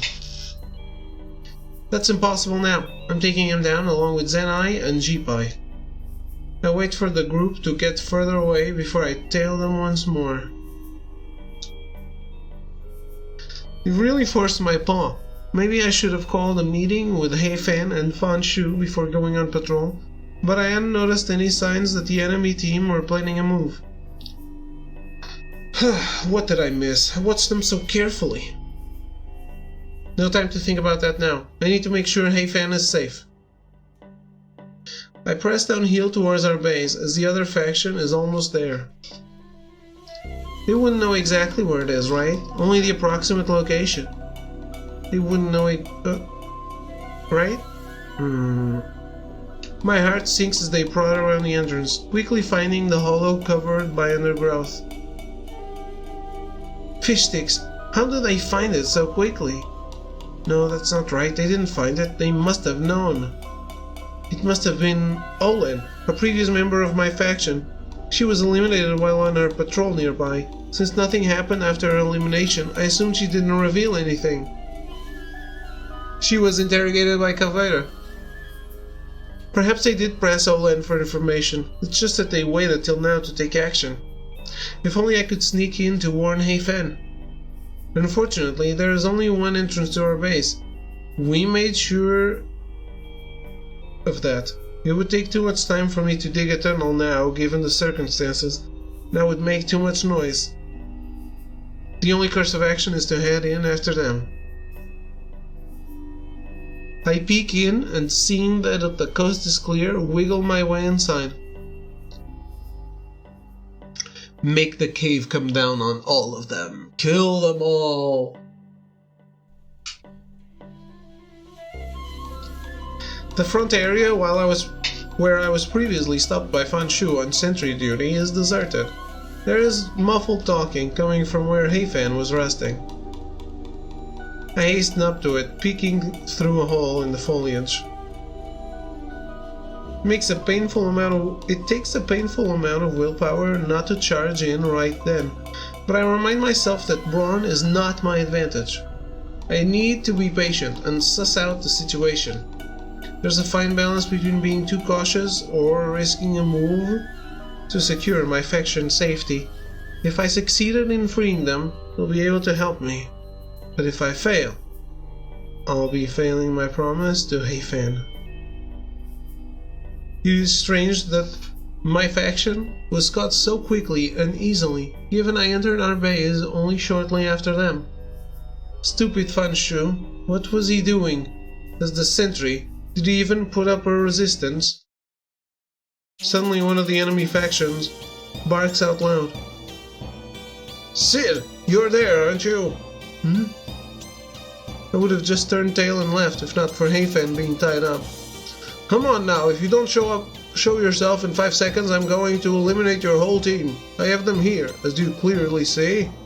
I grudgingly reveal myself.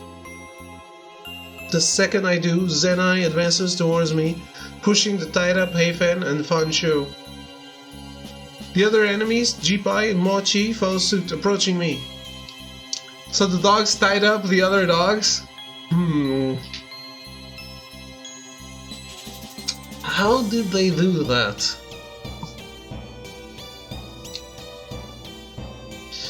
Let them go. I surrender. You can eliminate me. It's not how it works, Sid. Zenai sneers. I've heard a lot about how you make this kind of bluff and somehow end up eliminating a bunch of dogs. Going to walk in front here and make no sudden movements. I tried to glance at Heifen without being too obvious. She didn't seem worse for wear, thank goodness. They learn how to do it in the Dog Scouts? Maybe. It is a bad choice I'm making, but I sit down in the middle of the cave, a little distance away from Zenai, and offer my front paws. Tie me up and let the others go. Once they are safe, eliminate me as you wish. My hope is that they rally and come save me, which is a riskier plan than what I usually tolerate. I prefer to be in control and not leave outcomes variable to other dogs' actions. However, at this stage I trust Heifen to get us out of here. Even though we had a bit of a rough spot, this seems to be the only strategy that doesn't completely suck. Zenai interrupts my scheming. That would be a really good deal had your faction not already offered it. Huh? What are you talking about? Your life for theirs, that's what they agreed to. What? No way, you're bluffing. Nope, you think we'd just waltz up here without that deal secured? Heifen, Fanshu, they both agreed to do it before we came. Hmm? Yep, they went behind your back, if that's what you're having difficulty grasping. No, this isn't true. We need to renegotiate. Let me and Heifen go. He's telling the truth. Fanshu? I knew it. I knew you were planning to off me at some point. What you just said only confirms it. I was planning on coming back for you, Fanshu. Everything is unraveling. What should I do? I turned tail and dashed towards the entrance. Even if they made this deal, they'd have to catch me first. But they anticipated my move to escape. Jipai, who was close to the door, runs towards me and knocks me flying. Winded, I see Fanshu shake loose his bindings, and so does Heifen. Oh my god. It's time for my special techniques.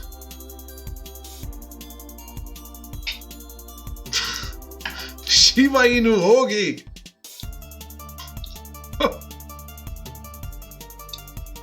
So it was true, they just pretended to be caught. I'll fend for myself and ask questions later. I cannot be eliminated. I leap back on my feet just in time to see Jipai lunging towards me. It's 5-on-1. You know it. It's time to summon Ifrit to kill them all. Get her! That filthy white dot! I'm stunned for a moment, almost leaving me no time to react to my immediate threats. I sidestep Jipai and run towards Heifen. What did you say? You heard what I said. You're a white dot, and white dots must be eliminated. From the corner of my eye, I see the third enemy, Mochi, charging into Zenai, sending her flying. Mochi, you're betraying us? I take the chance to barrel towards the cave exit. However, Jipai guards the exit and menacingly advances on me. Zenai bounds up to Mochi, swiping at him. Some of the chocobos get the fuck off? No, I'm killing them all. They betrayed me. That dog, Mochi, he created a diversion for me. I owe him one. I'll ally with him, should the chance arise. I feint a swipe, but Jipai cautiously dodges. Now's my chance! Dash out into the clearing and race downhill, my claws tearing into the stone steps. Now in the forest, I glance back and see all of them fast on my tail. Should leave a poop. They'll be forced to go smell it. Yes, that's it. I should be in the front of the cave and run away. That way every other dog is forced to go and smell the pee and then pee on it, and they'll be delayed in chasing me. That's how it works, right? I am the best strategist.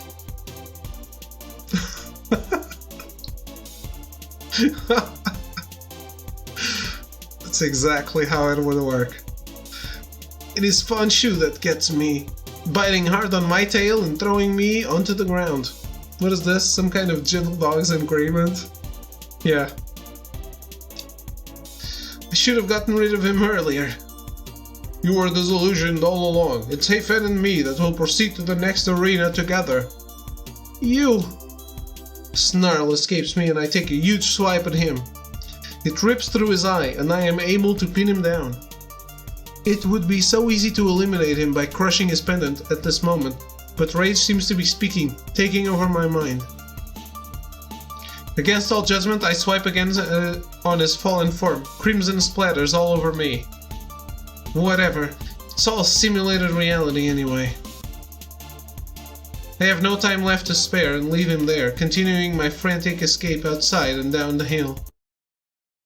Sometime later, I think I finally lost them. Completely betrayed by my own faction, I managed to find a hiding place. It's a miracle I wasn't hurt much, even though there were so many dogs against me. In our next encounter, I discover that they are wary of me. The reason is that, while eliminated dogs usually disappear, Fanshu did not. He just lay there, as if dead.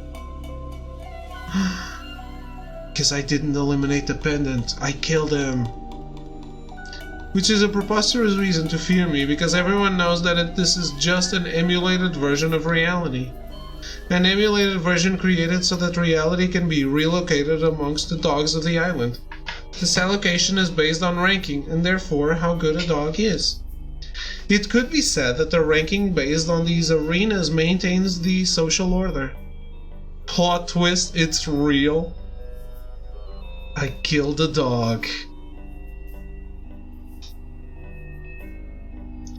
And it is in my best interest to ensure that I have the highest ranking possible. I will fight tooth and claw for it, because only then can I gain freedom from my white spot status. This is what M. Night Shyamalan's been up to. I learned that Mochi has the same idea. So my brother disappeared on the day this happened, huh? That's weird. The reason that he defended me was because he too is a white dot. We ally together and eliminate the rest of them. He says I saved his life, which I don't really understand, but maybe I unknowingly eliminated someone that would have eliminated him. These arena fights get so messy, it makes sense if I don't remember the specific incident, so I don't press the issue. He proposes that I eliminate him, to which I agree. Present day, island year, 224. This was 208, right? It's been quite a while ago. Especially in dog ears. Now thinking back, the nights after that arena, I was plagued with nightmares. Wait. It's been 18 years, right? Do dogs even live 18 years?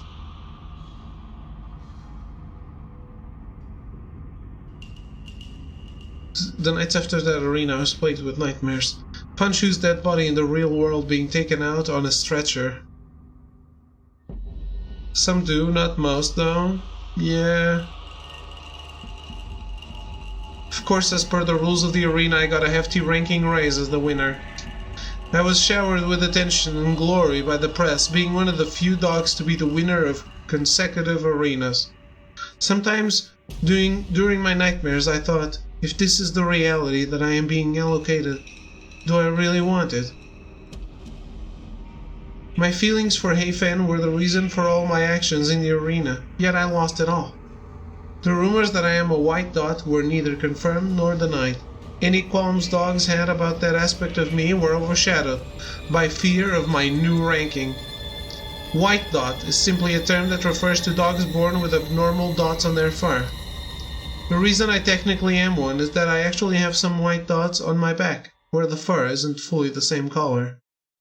Honestly, I don't understand what the big deal is, although I also carefully hide the fact and make sure my clothing covers the dots. It's just one of those absurd ways Shiba Inus love to look down on one another, apart from the arena rankings. Oh my god, Shiba Inus aren't that cute after all! Several months after the arena, I had pushed aside the memories, and barely thought of or felt about it anymore. I hypnotized myself into thinking that it was for the best, and the self-hypnosis worked. There was the next arena to look forward to after all, and I was going to break my winning streak. I vowed to stand at the end of the final arena and look down on all the island as the new bearer of the Feather of Truth. That was 16 years ago. I fight to not think about Arena 9, but the truth is, deep in my mind, every single detail I remember vividly. The cave where Heifen and I promised to come out of the arena together. The forest where I struck down so many dogs. I hunted down every single one of them. I was utterly manipulated by Heifen. That is what I came to believe. But whenever I try to figure out how I didn't see any warning signs, my mind just comes up with the explanation that her promise to me really had been genuine. Be it circumstance or just karma, I hated her, yet still loved her. And that was 16 years ago. So why am I back here, in this very same forest? Oh, dog. The sounds, the smells. I can't logically believe it, but my instincts are telling me that this is the one and the same forest where Arena 9 was set in. What do I do? Lacking any real alternative, I walk forward aimlessly. The foliage is soft against my paw pads.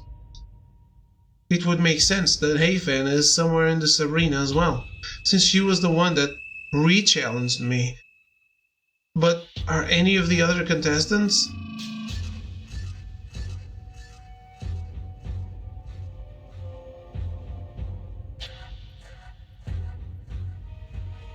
I scanned my surroundings. I had made my way to higher ground so that I could figure out where I am in the arena.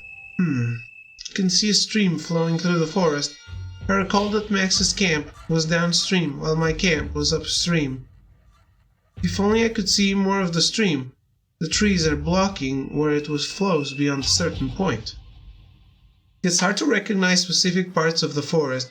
Everything is like a blur of green. But it's okay, it won't matter whether I reach my camp or Max's camp first. Whatever this arena wants of me, I'm sure I can deal with it. Plus, I'm much more experienced now. Giving myself pep talks, I carry on. My heart rate doesn't seem to be slowing down despite my efforts to cheer myself up. One sleep later. Year 224, Arena 9, Day 2. I'm startled awake, ears twitching in every direction to listen. It's quiet. Maybe just the wind. My nerves have not calmed, despite my best efforts. I don't know how I was so good at the arenas. Clearly, I am out of practice. The more nervous you are, the more you care, the worse you do. Something collides into me from the side. I'm thrown in the air, flying in an arc almost in slow motion. From the corner of my eye, I see Olen! I steady myself, eyeing Olen warily, afraid she'll attack me again. But Olen ignores me and scrambles away. Then from the trees burst two dogs, one after another. They go straight for Olen, who barks and races off. But the pursuers are faster and pounce clean on her. I try to slink away, but I can't help looking at Olen dissolving. Holy shit, this is actually the Hunger Games in Shiba Inu form. She's gone, and I need to get out of here. The attackers glance in my direction and I flinch. Oh no! Isn't that Jipai and Genai? Jipai stares at me for a split second more, as if wanting to say something. Then he dashes off. Genai follows suit. What's going on? Instead of heading straight in the direction of the stream near my faction's base camp, I take a detour. Since Jipai had been heading in that direction as well, he could set up an ambush. It'll take me longer to get to the base camp due to this detour, but I don't want to risk facing and fighting Jipai right now. It's been nagging away at me for a while now. How exactly does this arena work? As I can see, dogs are still to be eliminated, as I saw Jipai do to Olen. But was that a reenactment of the past or what? In Arena 9, Olen was in my faction and was eliminated when she was tracking down Max's faction. That much I know. But I wasn't there to see it, so I don't know if that's exactly what happened. I didn't even know exactly which day she was eliminated, because we only became certain after several days had passed and she hadn't returned. I remember thinking she might have been the one that leaked our hideout location. Jipai could have gotten that information. Regardless of what they did in the past, and if what I just saw now was the same as the past, the fact that these two dogs are here. Could that mean the real Jipai and Olen are in this re-challenge too? Present day island year 224. Arena 9, day 3. Well, let me take a quick break before I continue, because I ran out of water and, well, I need it. Yeah, what the hell is going on in this game?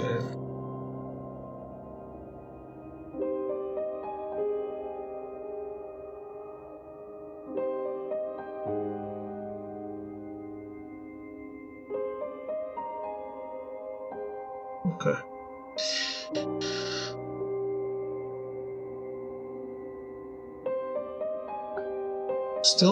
There's still a lot of game. These types of games never have an accurate prediction of how long they take, which annoys me. But hey, yeah, quick break and I will be right back.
Alright, I'm back.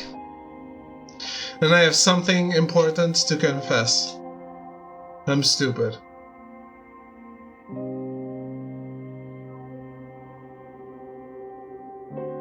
What did I say when I took a break? I need water because I don't have any more water. Look. Look how much water I got.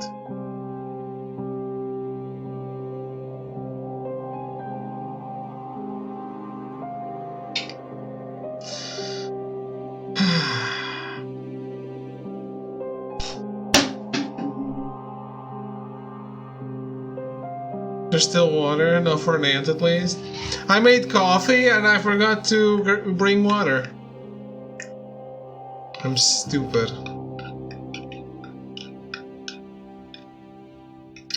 Well, I have some water that has expired already. I should be drinking it. So I'll just go grab a bottle of that instead of filling up the one I have. Because it's water, it doesn't matter. But like, expiration date doesn't really matter, for sure.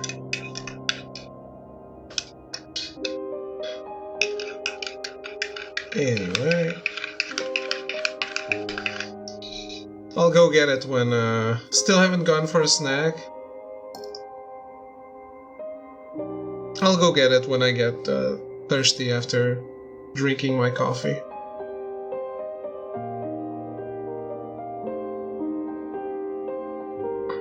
It's strange that I haven't seen other dogs since then. If dogs like Shiba Inu are participating in this arena re-challenge, then maybe it's dogs that opt in that are here? That would explain why I haven't seen any other dogs. Or maybe they were already eliminated. But since I haven't done any eliminating, who else could have eliminated so many dogs? Not Hayfan, that's for sure. The landscape turns more familiar as I neared the stream I had seen during the first day. I had patrolled this area many times before. This was the outskirts of my faction's patrol route. Muscle memory guides me as I make my way uphill. It gets more and more difficult to suppress the memories of what had happened in Arena 9. I want to turn tail and run, but self-preservation keeps me from doing anything rash. I want to get this arena over with. To think I believed I have left my arena days in the past for good. After that disaster with Hayfan and Fanshu backstabbing me, I found Zenai and Jipai a couple days later. I eliminated them, and it felt so good. No, Sid, stop that. I might have enjoyed the thrill of the competition at the time, but I have changed. I left and I went to Kaninda. I've become a kinder dog. Yes, they are kinder in Kaninda. What snack are we getting? Or do you don't know, not know yet? I wonder how Hayfan was eliminated back then. It was either Zenai or Jipai that did it, before Max and I found them. It couldn't have been Fanshu because... Never mind. I wonder if it had been me and Hayfan left. Could I have dealt her the final blow? How could I have reacted emotionally if I had to face her one-on-one? Wrong as it sounds, I'm secretly grateful that Zenai and Jipai saved me the trouble of dealing with Hayfan again. I neared the cave, slowing my pace to a crawl as I tried not to make any sound. Why would he go back there? Maybe cheese and ham sandwich? Ooh.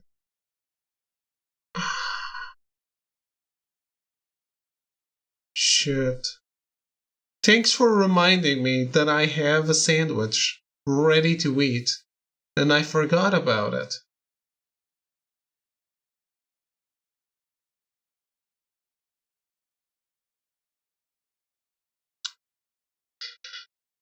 There it is. The cave entrance so familiar to me, yet so eerie to see again. It's a sign, yes. I have a strange urge to go inside, as if it were a museum that stored my memories in a pristine state before everything went to pieces. But I shake my head, tearing my eyes away. I circle around to the side to find a hiding place, listening carefully in case anyone comes. I should be careful. I really don't think a re-challenge is supposed to make contestants friendlier towards me than the first time around. Several hours later. I shift around in my hiding place. It's been quiet since I started camping out. I guess if there's no activity by tomorrow, I'll just go inside the cave. Year 224, Arena 9, Day 4.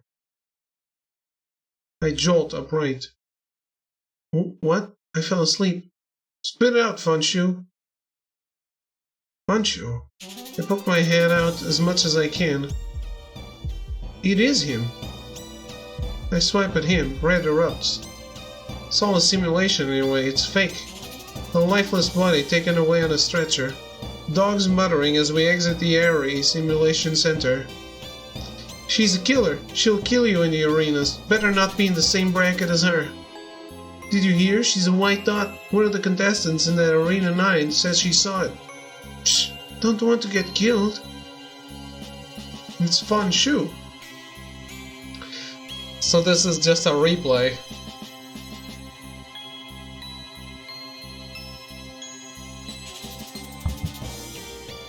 Well, no, the other one rammed me. Moving, talking. How is he here? What is this? Could he still be alive?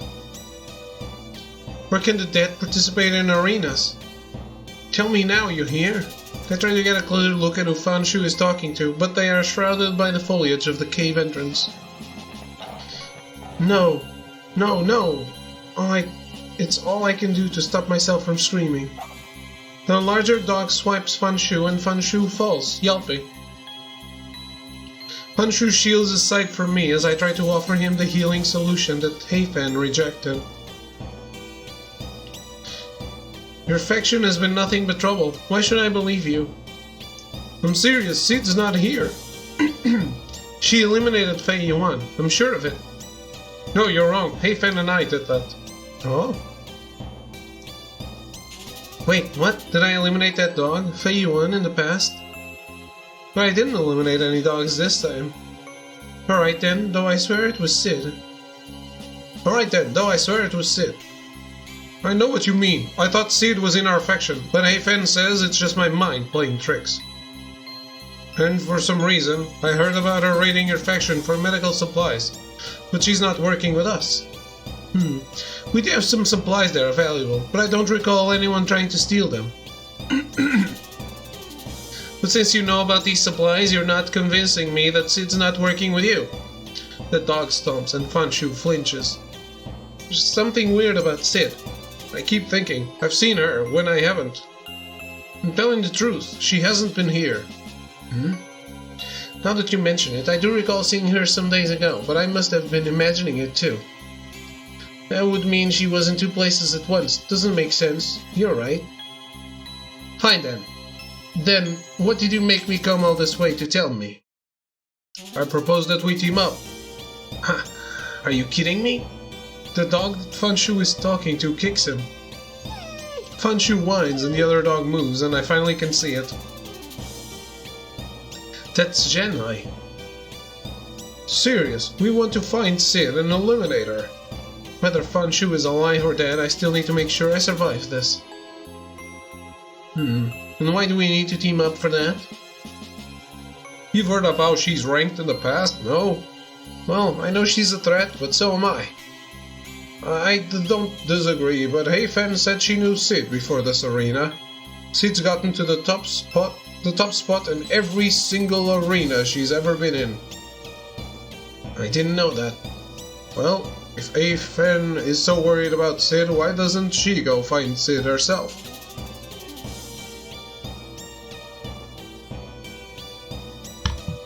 Like I said, Sid's too dangerous. But here's our proposal. Sid is a white dot and Heifen will be the bait. Now that makes more sense. I shrink instinctively, my face burning red with embarrassment, even though I don't think they can see me. Why won't they just let me live? Heifen will be back soon, and we'll discuss the details if you stick around. And let myself be in a 2 versus 1 situation? No thanks. Fine. I'll tell you the plan and you get your faction to follow it. You and your faction come here tomorrow at noon. The entrance to our cave is here. Wait for Sid to show up and then pretend to capture me and Heifen. Alright, it's a deal. She rises and heads off downhill. Fanshu pushes aside the brambles hiding the cave and disappears within. What a load of trouble. Alright. Sometime later. I'm still camping in the same spot when I hear some steps approaching from the stone path. It's her. I watch as she disappears into the cave. Are they going to set up the ambush? It's an ambush that I remember very clearly from the past Arena 9. I fell for its collar, leash, and clasp. I don't know what they were thinking though. I definitely wouldn't fall for it this time around. Feeling silly, but having no better course of action, I continue to camp outside.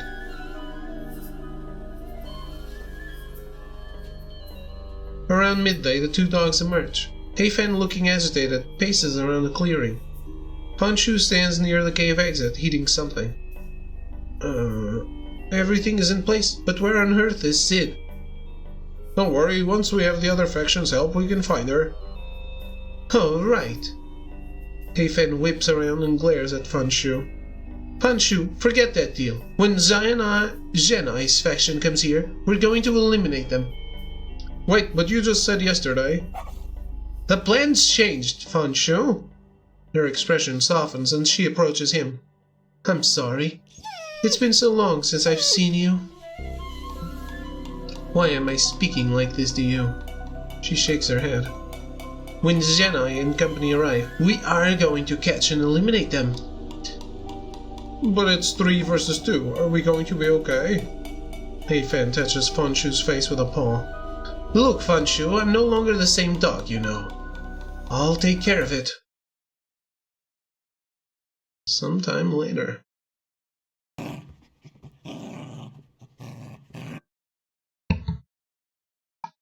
This has gone on rails for a while now.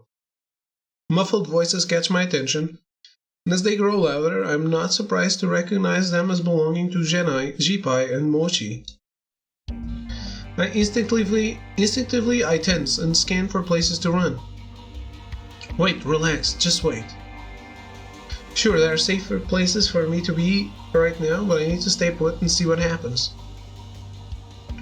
The trio approached the cave from the stone steps like how I had witnessed in the past. They prod around the entrance and lift away the foliage hiding it.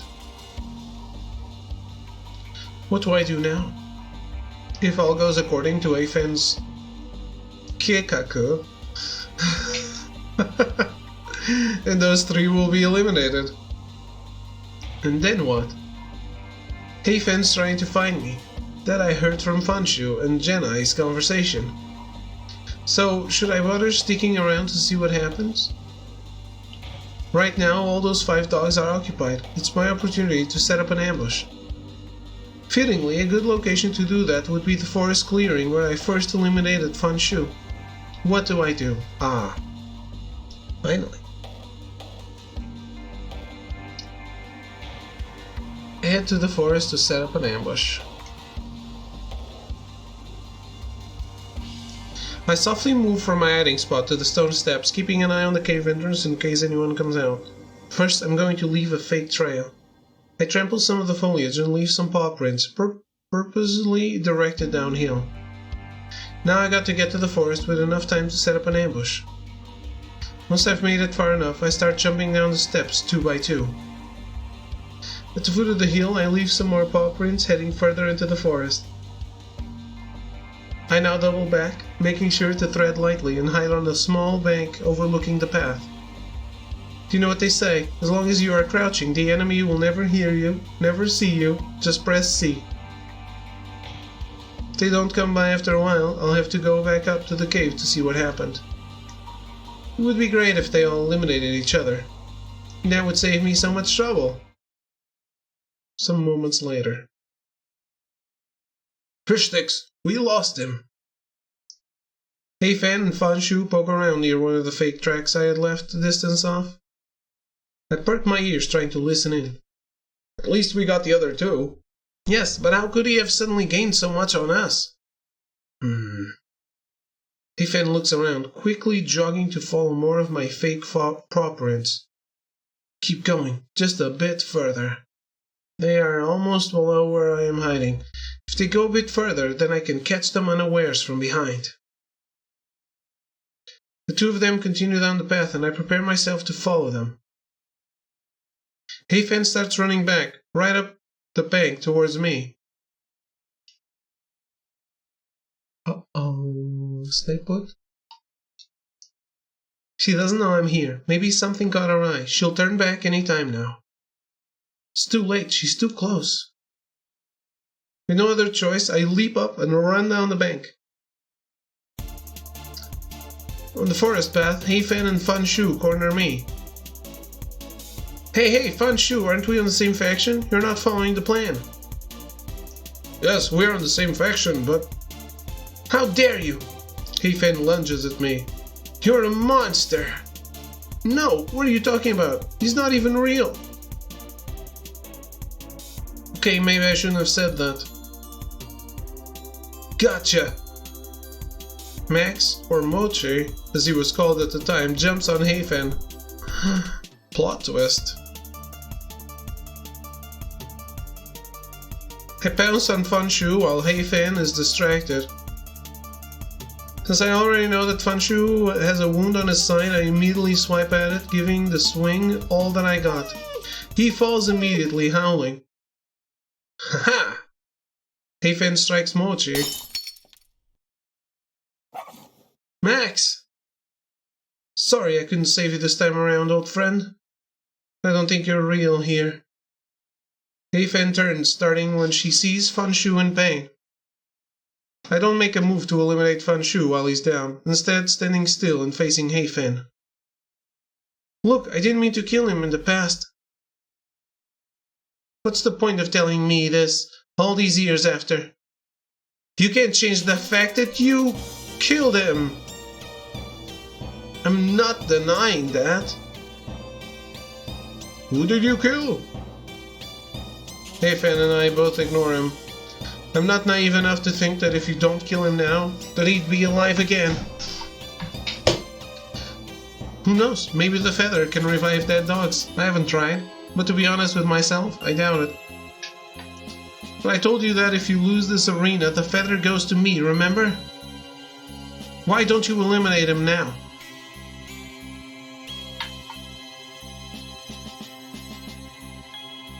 I need to have every edge over Heifen.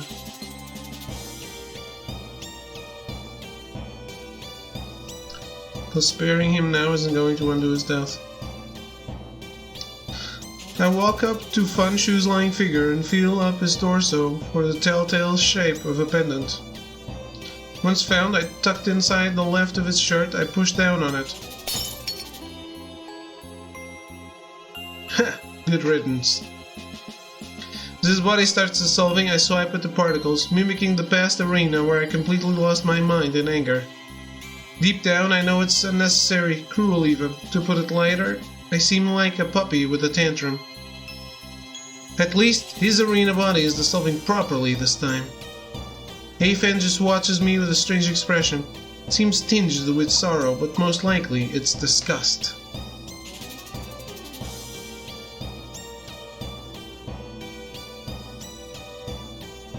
You know, a part of me wanted to believe that you didn't kill Fanshu on purpose, but... She ducks her head as if to prevent herself from saying more. It was a complete accident, but no one listened to me when I said so, so that has been taken as a truth that I am a ruthless arena killer. If you say something so horrible about a dog again and again, the dog might just believe it. If she and the public wanted that to be truth so badly, well, guess what? They made it become true. Even though I was the one that re-challenged, I can't even look at you. I can't stand you. Then without warning, she dashes off. Without a second thought, I give chase, my claws kicking up the dirt. I had always been faster than her and catch up with her within 10 meters. Bite her. Right? Flanking her, I try to bite her, but miss. I pounce again, and this time I bite down on her neck and drag her forward. The bite isn't hard enough to draw blood. Any harder, and it would be against arena rules. Participants get one broadcast warning for using extreme violence. On the second offense, one was considered eliminated on the spot. Of course, that prevents Brawn from being the major deciding factor of the rankings, which the RE designed deliberately.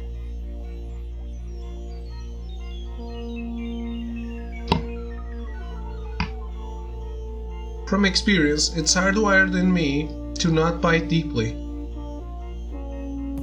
You've never had to fight in the real world, have you? It's not even about brute force, like I'd always believed, especially when you try to play wrestle with dogs twice your size.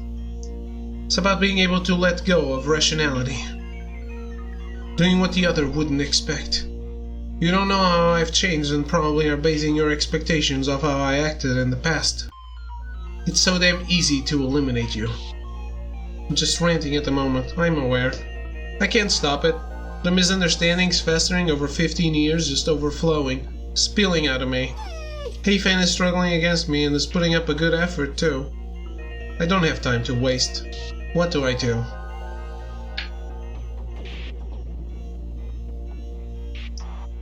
Just eliminate her now with guarantee don't waste time.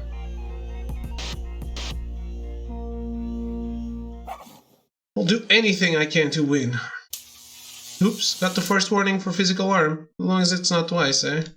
I sink my teeth down, feeling her flesh part in my mouth. Gah! Blood trickles out of her wound, but the gash is light, not a critical puncture. She sinks down and weakly moves back, putting distance between us. But she can't move fast. I easily catch her again. I press down on her gash with a paw. I pause. Her face so close to mine, grimacing in pain, I can't help but feel... protective? Sid, you're going to fire with this, aren't you?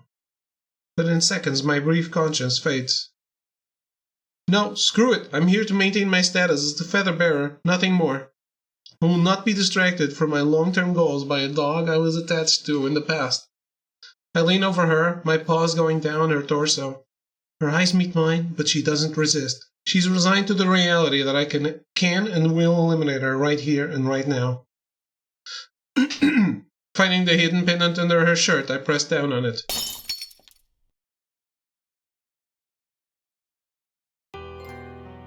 I'm back in this body. So tired of this body, cumbersome and heavy. My body's so heavy and leaning on another dog I can barely make out that it's Max. Thanks for keeping me safe, Mochi. Max rests me in his bed and I can only sink into the sheets, lacking the strength to pull them up higher to my chin. Sometime later. I meet with Quayle in the night market again. She says she's gathered more information about my brother.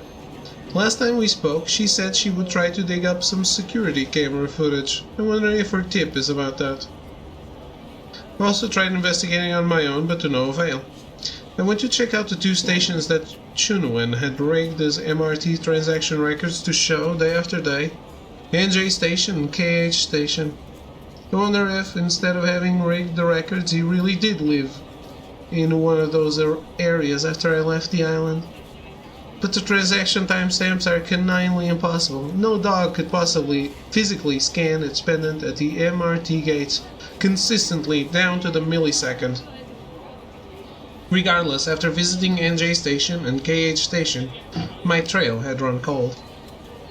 I have no idea about Shunwen's fate.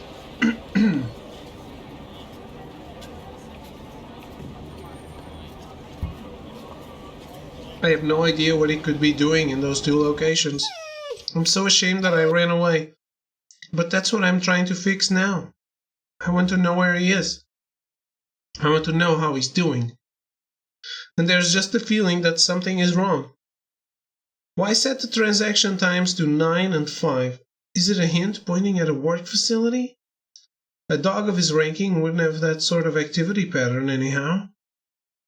Day to day, he wouldn't even need to use public transport if he wished. Though, I wouldn't put it past him to take transit, just to try it. I ordered an IU jelly lemonade, my favorite drink. Well, second to bubble milk tea. Just after I get my order and return to my seat, I spot Quayle coming in.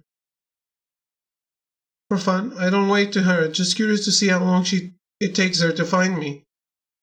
But she spots me very quickly. Hey, there you are. Hi, Quayle.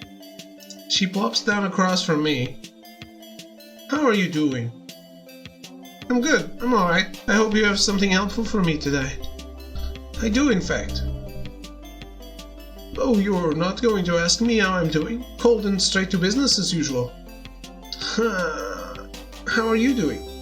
Quayle grins cheekily, smug that I listen to her. The truth is, she has grown on me, despite my efforts not to get close. After the initial distance I put between us, she's yet to demonstrate any ulterior motive. Hopefully this won't be a mistake. I've made so many mistakes in the past, trusting dogs that offer me a deal too good to be true. Well, I've been good, I've been great.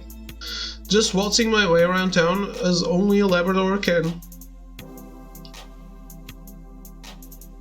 There, you happy now?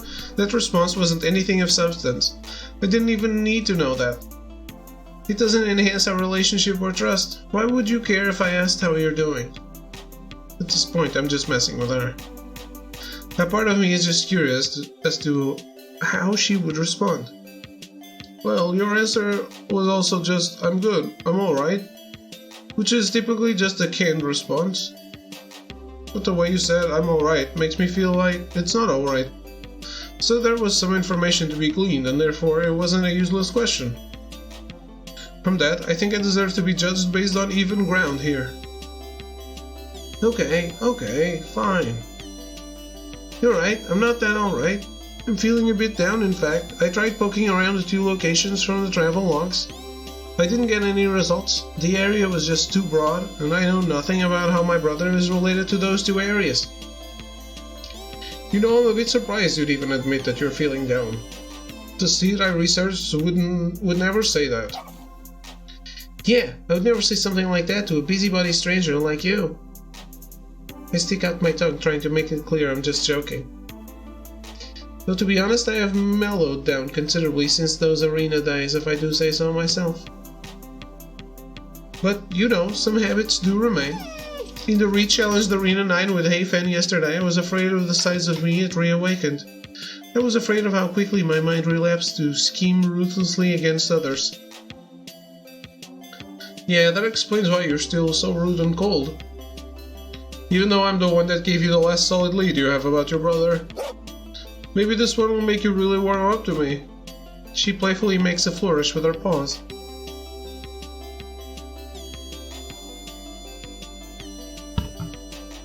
Is this the ending? No.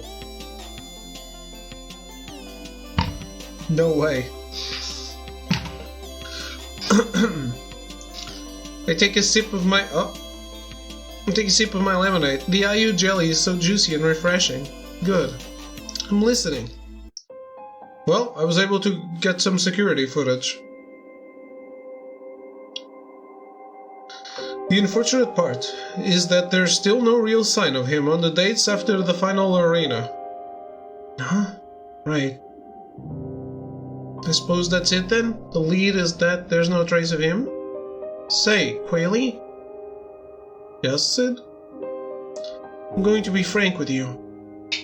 Her ears perk up and she looks at me attentively, but also in a way that seems like she's bracing for a rude comment or joke. Not because I fully trust you, but, you know, it might help the investigation. You know what? I'll take that, though my instinct tells me it's a mixture of both. You're just saying it's for the investigation, so you don't have to admit you're starting to trust me. I grin at her sheepishly. That's not how this works. But anyway, back on topic. I'm really concerned about whether my brother is even... if he's even alive.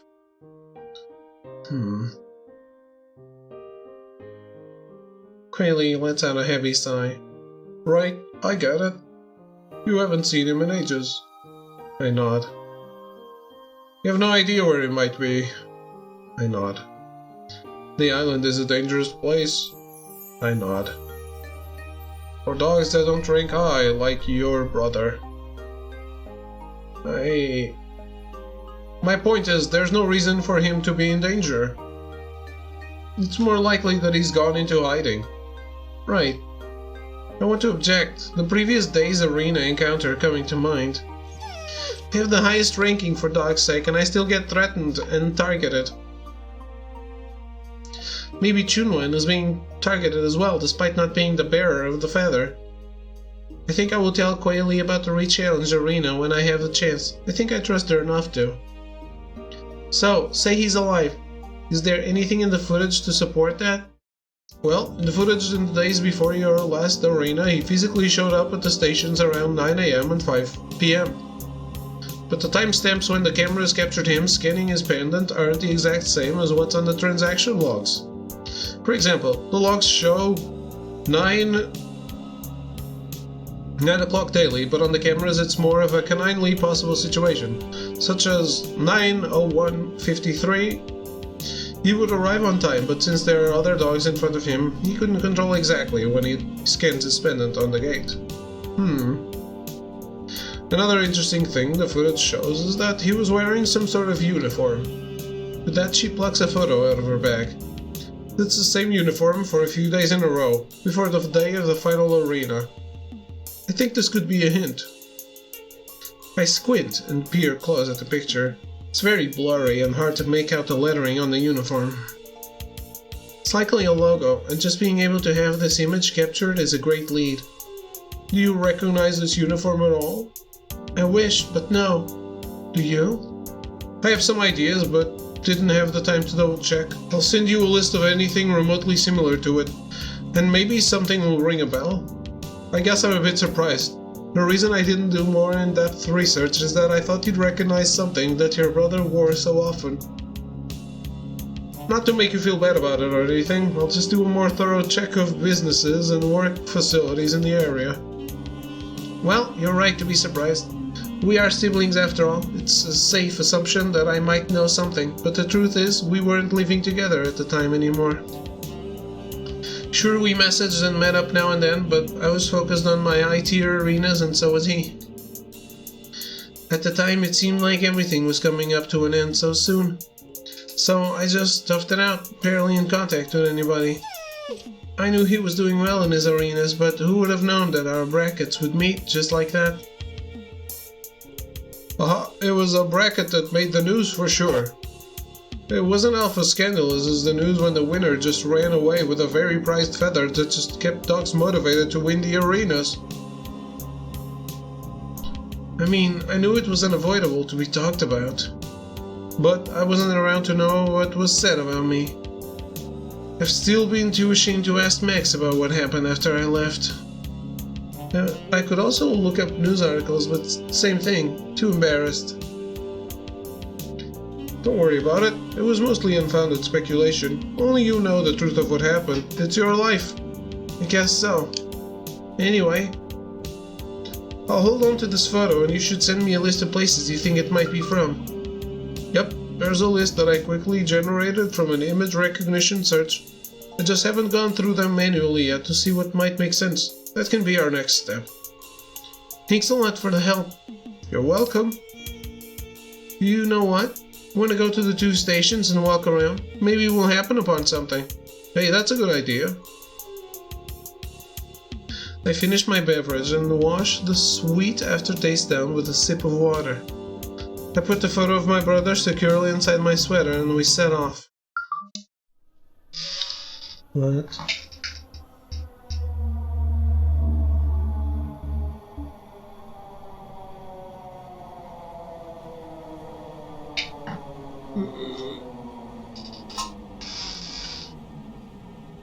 At the MRT, I use my usual method to enter the stations, hiding my pendant face. First, we travel to NJ Station. It's near the central zone, 2 stops down the green line from our current location. We decide to comb the area street by street. Quaylee pulls up a map on her wrist phone, and we stroll down one street, then walk around 1 block, covering all sides. We then move on to the next block. By the way, Quaylee, I need to tell you something. Quaylee looks over and nods, signaling her attention. So, I was challenged to some sort of arena rematch yesterday.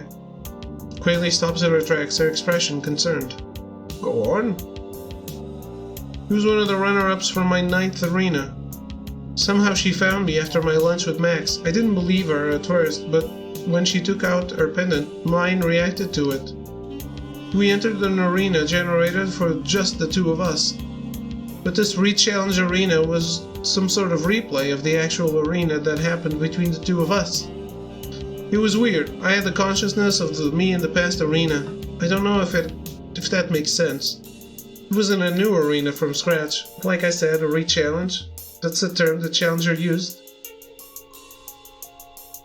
Both of us were free to act as we wished, but the other participants in the arena all acted the same as they did in the past, or only changed minorly in reaction to me or the challenger's new actions.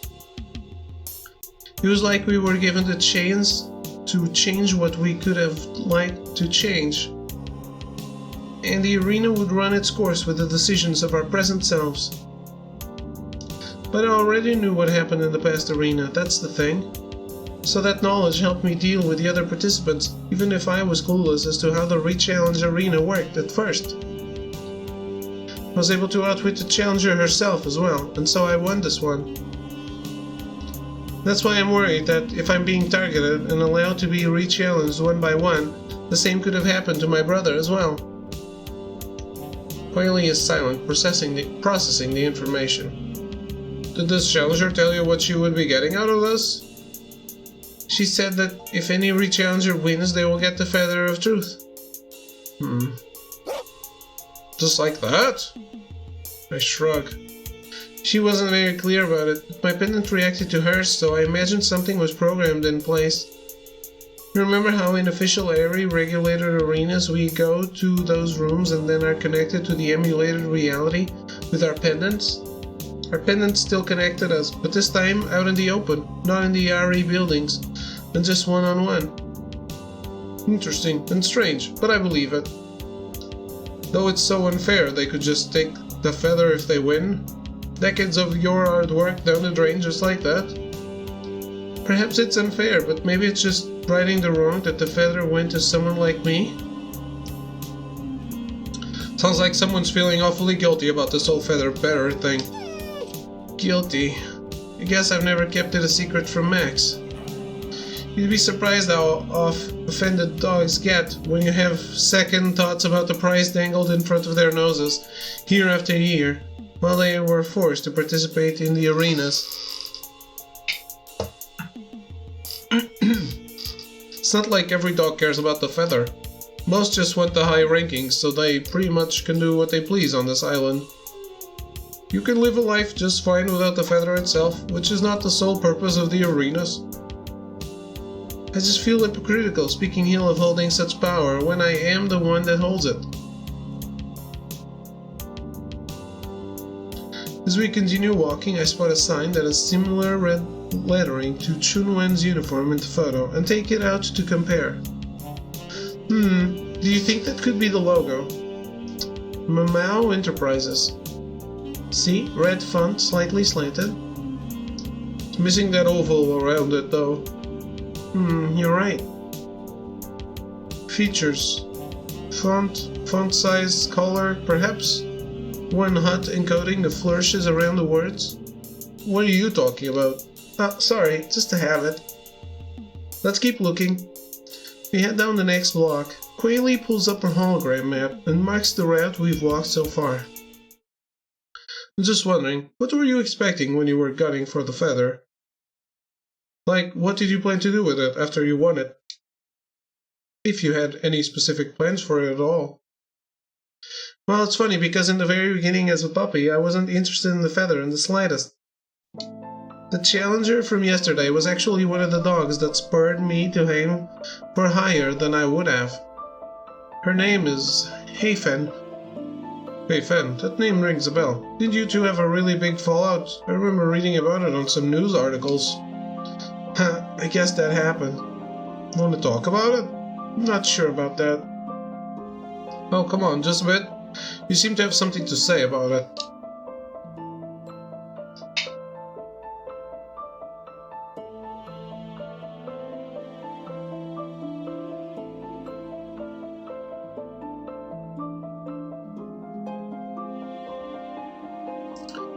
Ask her what information she has on Heifen. Well, first of all, what do you know about Fallout? I remember back when that happened, she gave some interviews that accused you of being a white dot. The rumors were never confirmed, though, or dogs just didn't care. Suppose you found those interviews in the news archives? Yep. That's all I tell you. Nothing was digitized. Anything else you found out about her? Well, she ended up with rank 45 after all her arenas.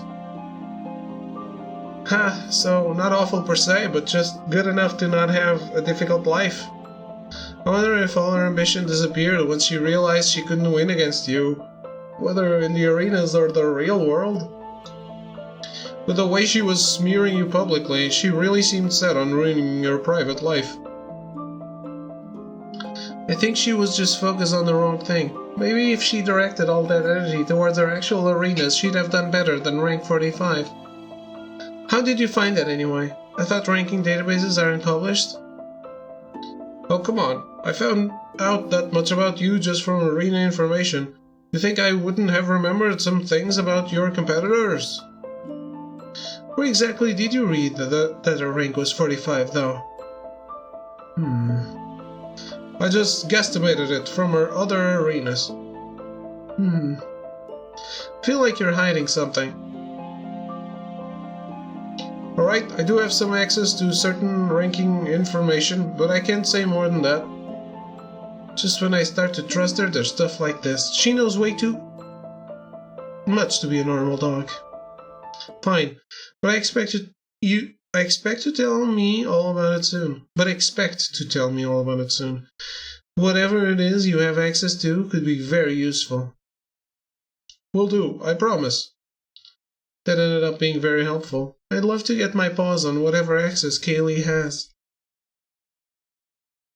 Sometime later. We covered another 2 blocks, scanning the signage for the logo on my brother's uniform with some false alarms. I take some photos of those we confirmed to not be a match, just in case. Of course, I also photograph the ones that are still ambiguous. I wonder if I could figure out which dogs are going to re-challenge me. I suppose it's only dogs that have participated in an arena with you, hence the re-challenge. Yeah, the fact that the re-challenge arena held a state, or the memories of what happened in the past, points to them being against dogs I have competed against. Say, Kaylee, have you competed in the arenas? I have. But it's strange, it's more like I have memories of them. What do you mean? You know that whole waking up feeling, like your consciousness is a bit woozy, like the memories created in the arenas are trying to fuse into your physical body? I kinda get what you're saying. The way I think it works is that the memories are being downloaded back to our physical body. That might be what you're describing. Yeah, I do have memories, but not that feeling you get when you know a memory is 100% correct. Like the corresponding muscle memory isn't there. I don't think I noticed the lack of muscle memory. To me, it felt like I did physically carry out the actions in the arenas. Though that could have been a trick of the mind, to reconcile my memories with my physical body. I wonder if your Labrador physique or something genetic isn't fully compatible with the RE hardware. If the muscle memory is something that is completely absent. Yeah, maybe. We walk along in comfortable silence. We're almost at the end of the last street we plan to scan manually. It's funny how this feels like a regular afternoon in Canada, strolling down the street with a lamp, chit-chatting. I'm so curious how she ended up here. Maybe she's also a type of feather holder. What if she's a descendant of the fabled species of dogs that once lived on the island? My imagination is pretty wild sometimes. Either way, I think her actions so far make her just trustworthy enough. Although there's still the deeply rooted thorn in my heart, the fear of another betrayal. But I wonder, will Quayle be different? Say Quayle. I don't normally ask this. I really don't, but what is your rank? No worries, I figured you'd want to know. Wouldn't want to entrust your personal feelings and information to some random dog. She takes out her pendant and flips it face up to show me. 9 large orbs are filled with 7 of the smaller ones. build. You're a 97, huh? Not bad. Thanks for showing me. Quayle puts her pendant back in her jacket. No problem. We look down at the last few buildings in the area. Doesn't seem like there's anything matching. Your brother's hint might be pointing to areas even further from the MRT station. Like I said, I'll run a graphical analysis first thing when I get back.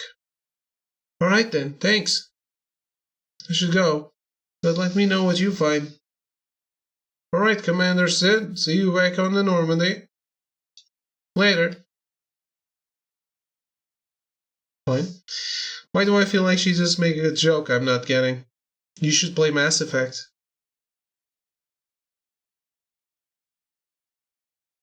I'm lounging on a chair in Max's apartment, waiting for him to get home. Last night, I woke up back on the bed in the apartment. I vaguely remember Max carrying me up to the apartment, so I guess I wasn't fully passed out. I wasn't fully conscious either. A dog's body uses up nutrients while the mind is in the comatose arena state, which is why the arena hooks us up to all those life support things. In official arenas, that is. Good thing that after a good sleep and meal, I felt well enough to meet with Quayle. Just then I hear the locks clicking, and in steps Max. Hey Max! You're up! He sets down his bag by the desk. When did you wake up? I think around noon. Thanks for the food, by the way. In the morning, I had woken up to take out egg crepes and the note on the dining table. It was from Max, and said to eat as much as I want and to text him if I feel unwell. You know exactly how much I love egg crepes. How could I forget after watching you eat them every single day for 3 years?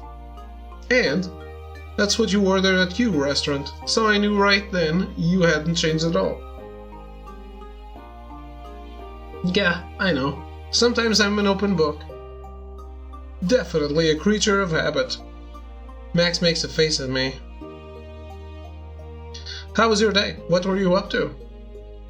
Well, I went to meet with Quayle. She said she had a new lead. I pull out the photo of my brother and show it to him.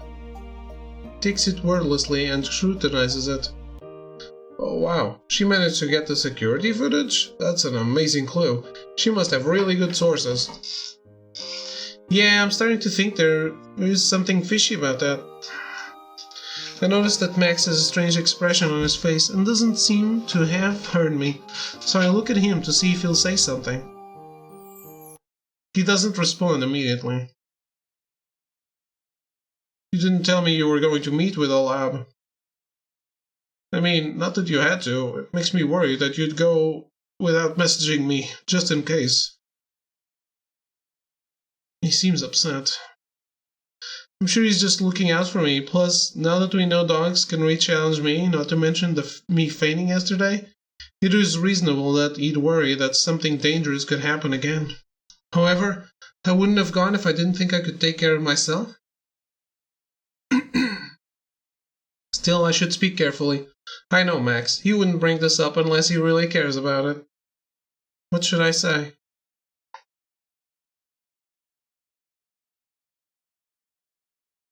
Explain my reasoning.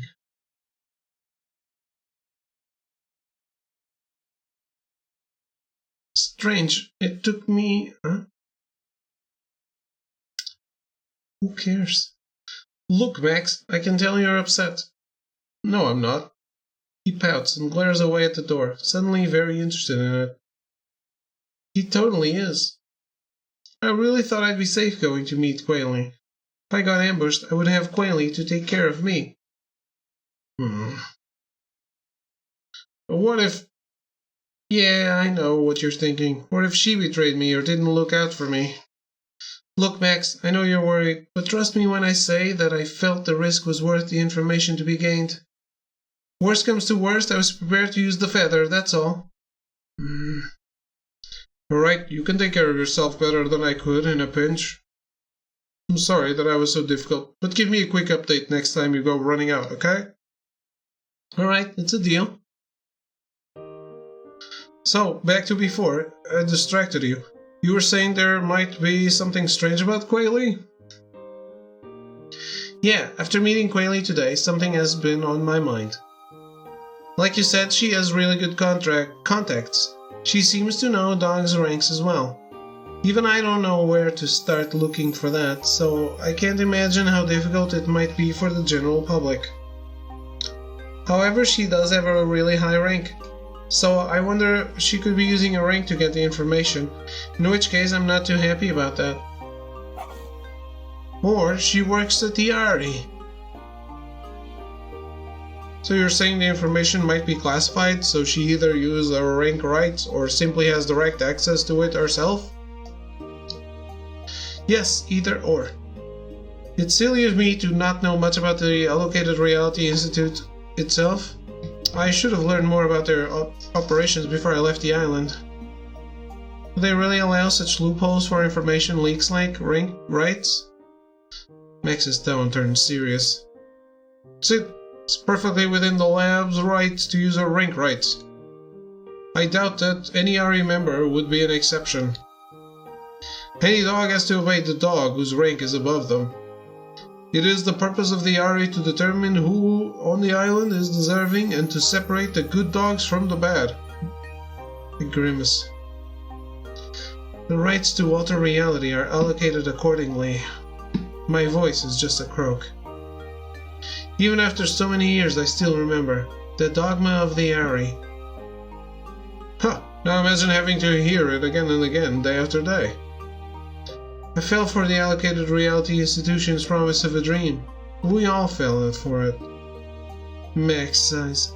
It's just the way things work. Even if you don't use rank rights, everyone else is still doing it. If Quayle did, would you hate her? I mean, it wouldn't be fair to hate her.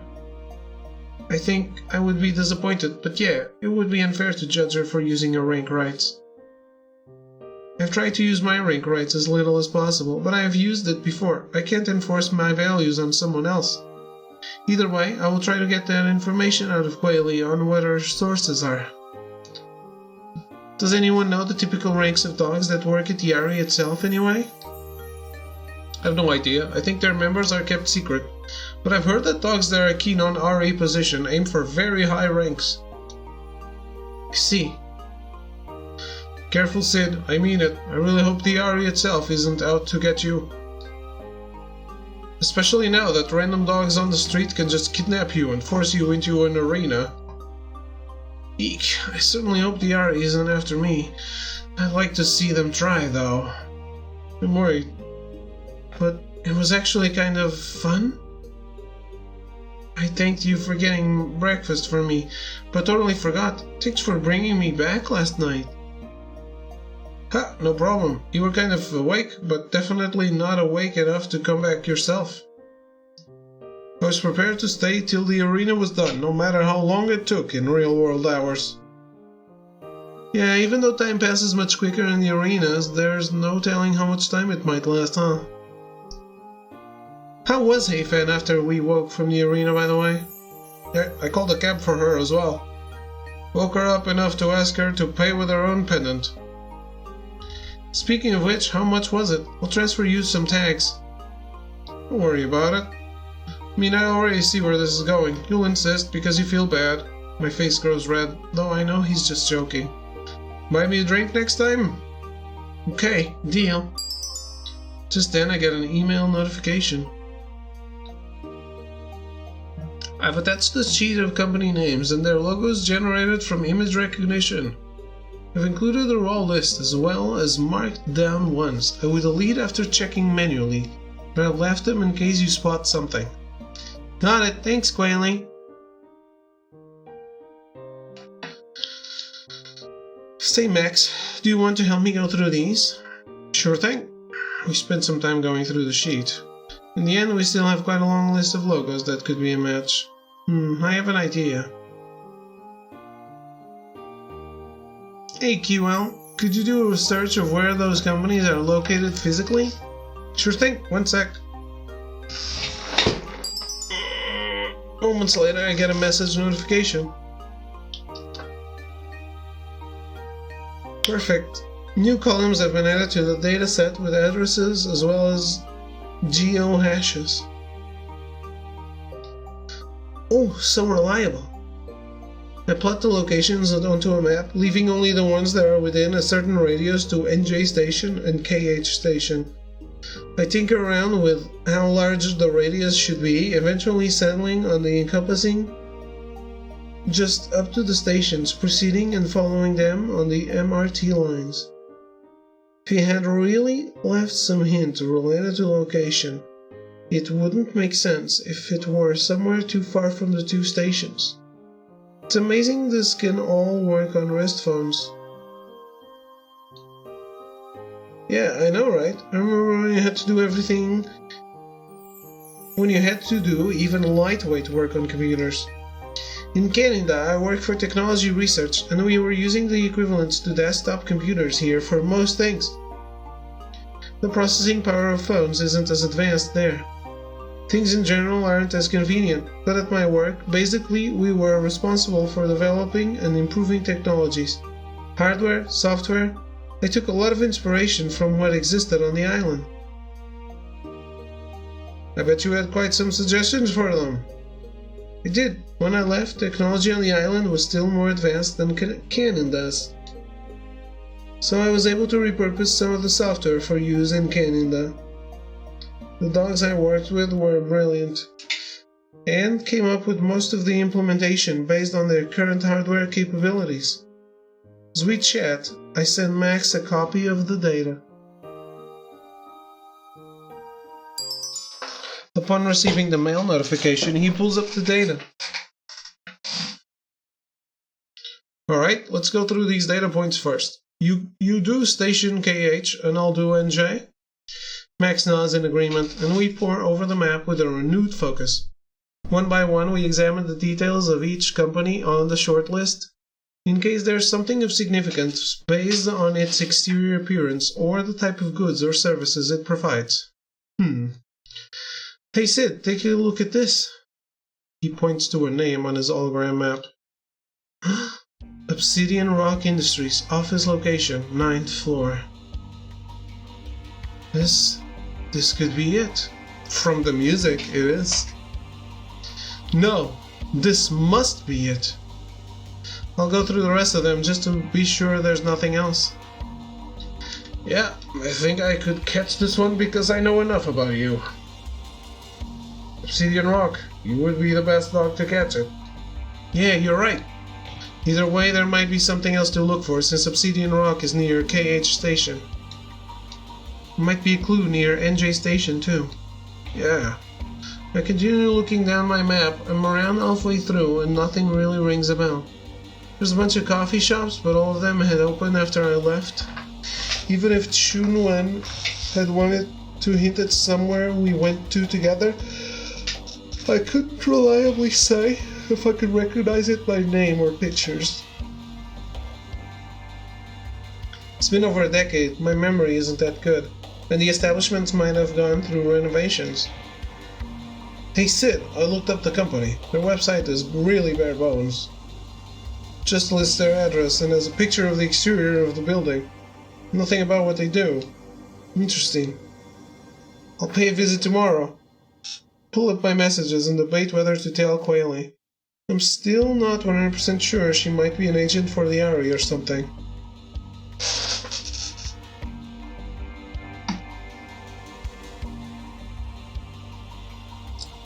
I think she's an agent.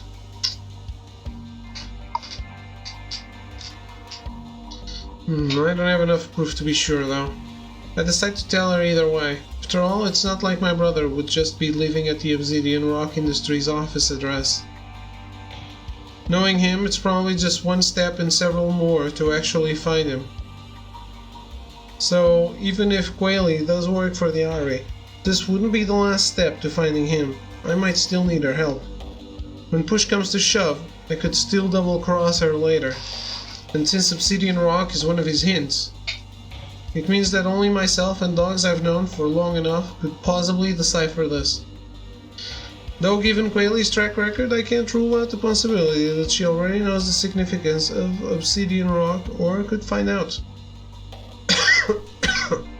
In the case that she hasn't figured it out yet, I suppose there's no harm in just telling her the name Obsidian Rock, but not the meaning of it. When the investigation reaches a point where she cannot proceed on her own, I will no longer be dependent on her for new leads. Basically, I'll use her help as much as possible, with the new complication that she might be a double agent. Maybe I shouldn't worry so much. Shunwen must have put in some safeguards to prevent a random third party from finding him. Let's hope that my trust in him won't jeopardize him. Hey QL, could you help look up information on Obsidian Rock Industries? It's near KH Station. Okay. It's pretty funny though. Shunwen and I used to play scavenger hunt games like this. Before the arenas, before everything, when we were just puppies, living on the plains. Living your merry life with the proud dogs? Ha ha ha. It's been so many years that you can't come up with new jokes? Old habits die hard. Jeez, I guess it's still kind of funny. Makes my stomach hurt, kind of funny. It's hurting in a bad way. Damn, I'd lived a decade in peace away from these jokes from the island. I deserve this, seeing as I used to make fun of prods with even more gusto. With real venom, too. I don't know what prods are. Later that night. I am Time of the TAP clan. My superior Monokai has summoned you on behalf of Master IU. I knew I shouldn't have wandered down a deserted alley, even if it was a shortcut to the MRT station. I'm so fed up with all this mediocrity around me. It is poisoning me, dragging me down. Why did I have the luck of ending up here? I deserve better. No matter the cost, I will escape from here. Island Year 204, Arena 5, Day 4, Morning.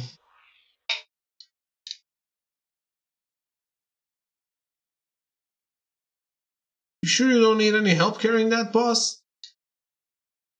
Actually, could you help me with the alphabet? I grinned sheepishly and hoisted part of the sticks I was carrying on my back to her.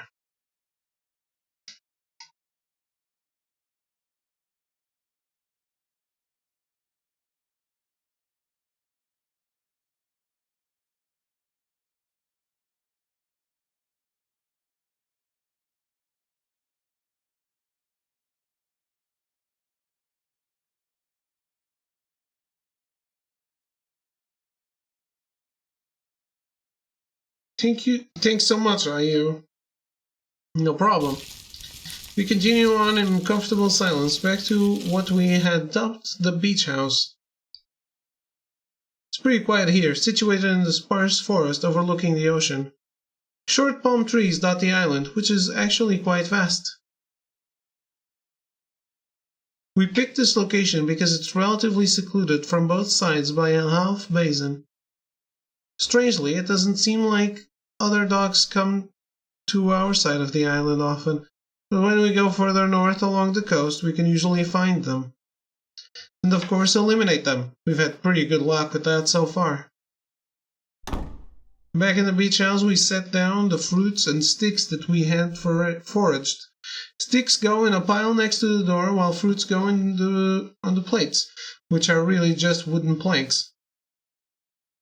Going through the motions of foraging and eating, it doesn't seem like we're hunting each other in a race to the top. After all, a dog doesn't need to be in first place. Making it to the top 5 would be good enough to proceed in a competitive racket. However, I doubt these prawn dogs are really thinking that far. Why did my parents have to move here? You and I eat the fruits in silence. My ears are alert in case any intruders decide to pay a visit. The next part of our routine is to take a walk east around the coast. Tidying things up and putting away our plates, we close up the beach house and trot towards the beach. The sand flows and shifts pleasantly under my paws, making a soothing trickling sound. With deliberate steps, I allow the sand to cover my paws, enjoying the sensation of the particles running between my claws. In the shallow area of the water, there sits a rock covered with sea lichen, with interesting cavities from erosion by the waves. Ayu hops around on them, and I follow, the waves lapping at my feet. She leaps off one of the rocks, submerging herself fully in the water, before bobbing up and yanking me down with her. I yap in surprise, but quickly shut my mouth as I am plunged into the water. Bubbles burst all around me, and I flail my limbs to float upwards. The light shimmers under the water, and I see seaweed and coral painting a colorful backdrop in the ocean before I emerge with a gasp of air. Haha, it's deeper here than it looks. I splash Ayu with water, and she sticks a tongue out playfully at me, before she threads away, paddling with her front limbs. I'm gonna get you back for this. We proceed to have a lengthy water fight before we head back on shore. Very stealthy. Alright, time to get serious. I reach up to my face and pretend to adjust imaginary sunglasses.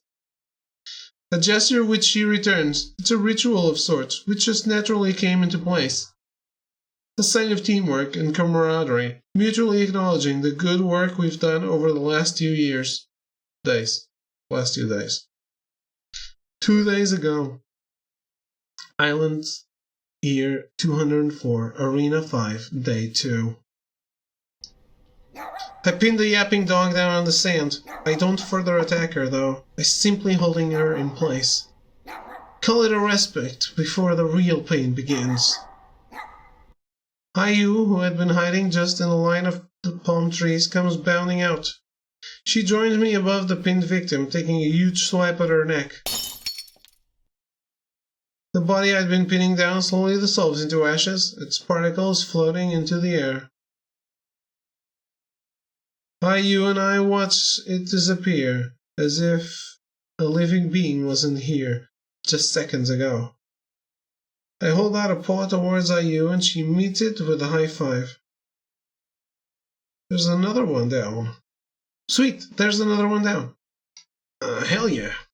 I put a paw up to my face, pretending to adjust my imaginary pair of sunglasses.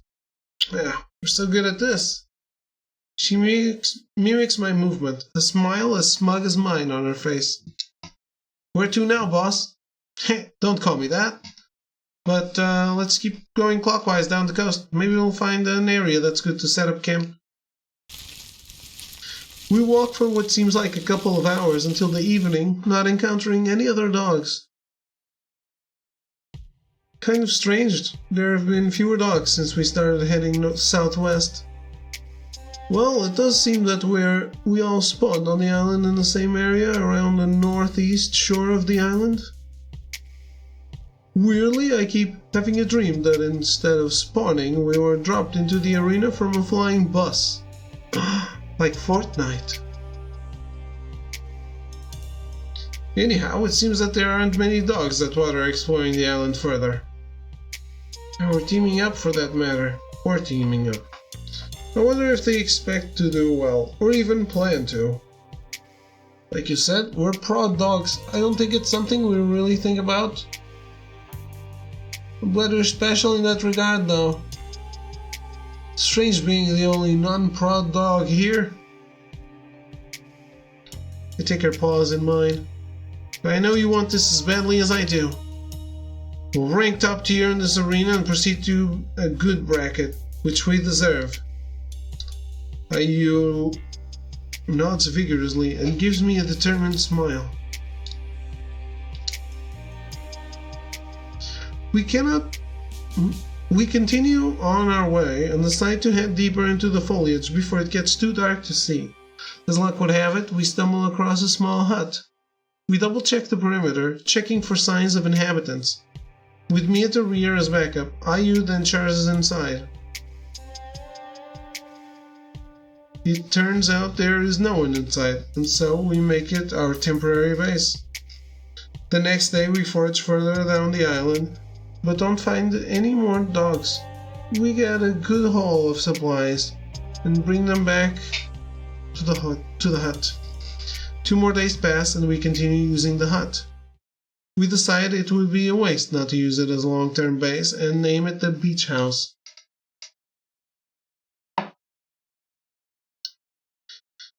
Island here 204, Arena 5, Day 4, afternoon. I'm in the beach house drafting up a rough map of the island as we've explored it and the locations where we had spotted dogs.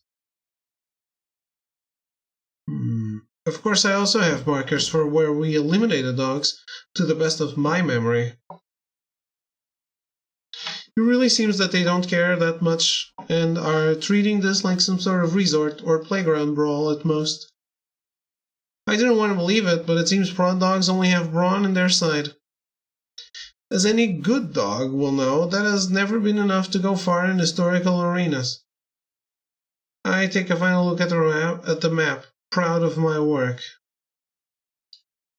My thoughts are interrupted by knocking on the door.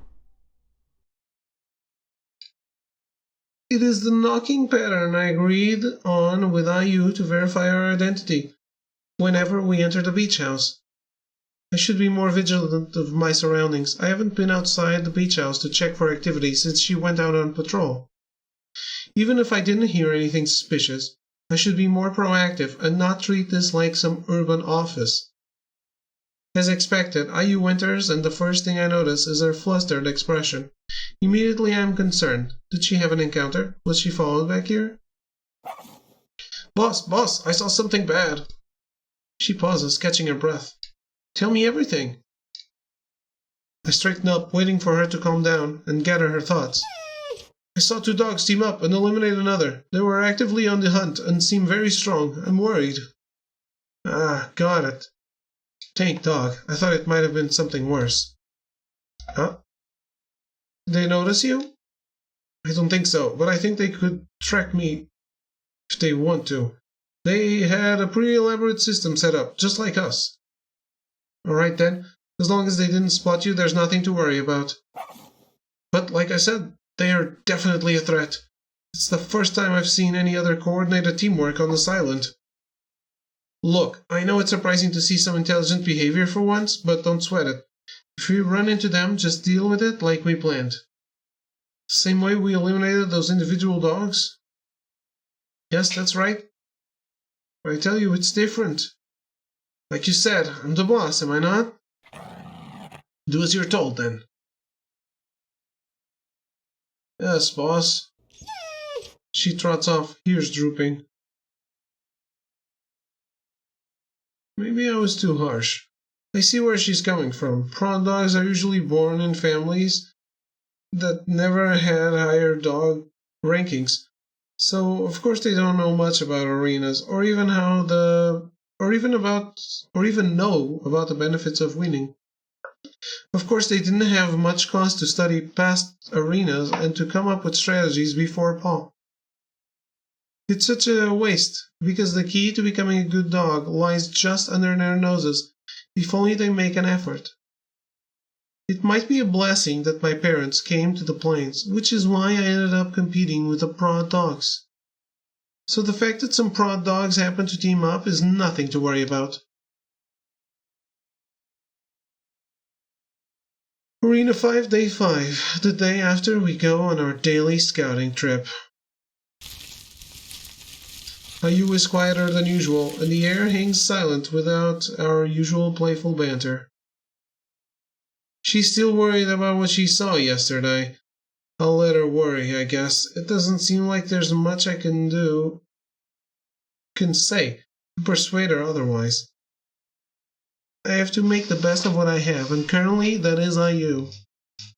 Plus, there are fewer dogs left now. It makes sense that the remaining opponents will be more of a threat. We can't afford to mess around like before anymore. So this is actually a VM Battle Royale, huh?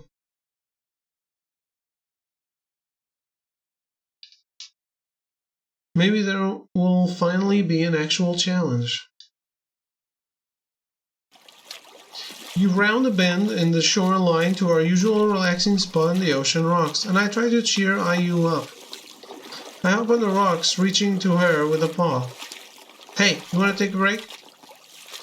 Sure, if you say so, boss. Gee, I feel bad that you call me boss when you say it with such low spirits. Good. She seems to have lightened up a little. We hop around, splashing in the water just like any other day.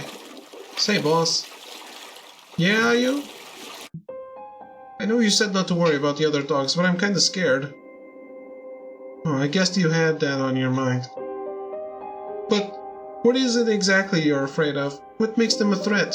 Can you list all your reasons to me? I try to be patient, understanding, and mimic the slow, professional cadence that my mom uses when she speaks on the phone. It sounds pretty soothing to me. I don't know, they're just so scary, and why do we have to do this? She plops down on a rock, not minding that it's slightly submerged in water.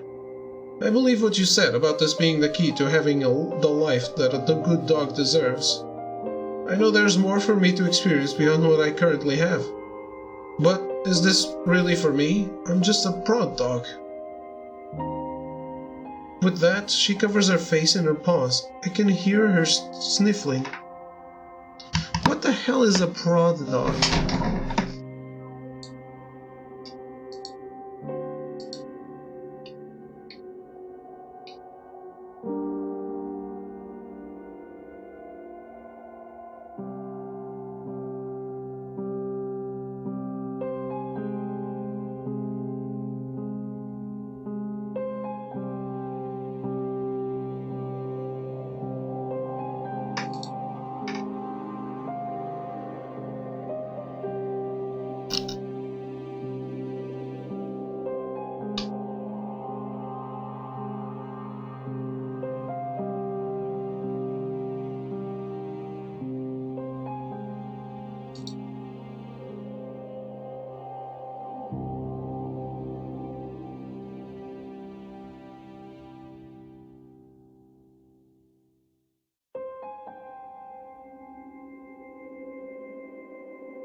I don't know.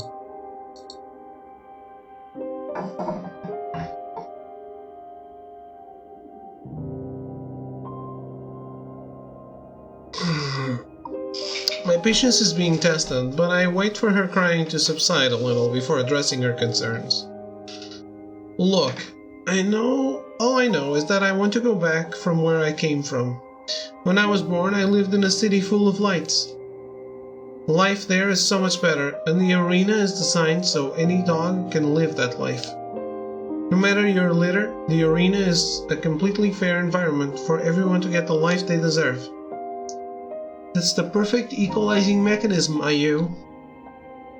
It's so easy. All you need to do is kill some dogs in the arena. Well, technically you don't even kill them, you just destroy their pendant in a virtual world. As long as dogs do this, they can come out on top in the equalizing mechanism. That's what I want, IU. And now is not the time to be showing weakness if you wanted to. I pat her shoulder. Look, I know that you still want this, and in return, I want you to trust that I can get us through the arena, no matter what. We're a team. IU doesn't respond, so I grip her shoulder and shake her. It is really bad timing for my arena partner to be in such low spirits. Say it with me. We'll get through this together. We'll get through this together. That's the spirit. Alright, let's get back to the beach. We can chill some more. Take your time. We'll go in the water. Come join me. I don't really feel like it. That's fine. You don't have to. I'll be back in a bit. Yeah. Leaving her to mope, I dive into the water. The water is clear, shimmering in the light. I dive deeper, following the rock outward and away from the shore.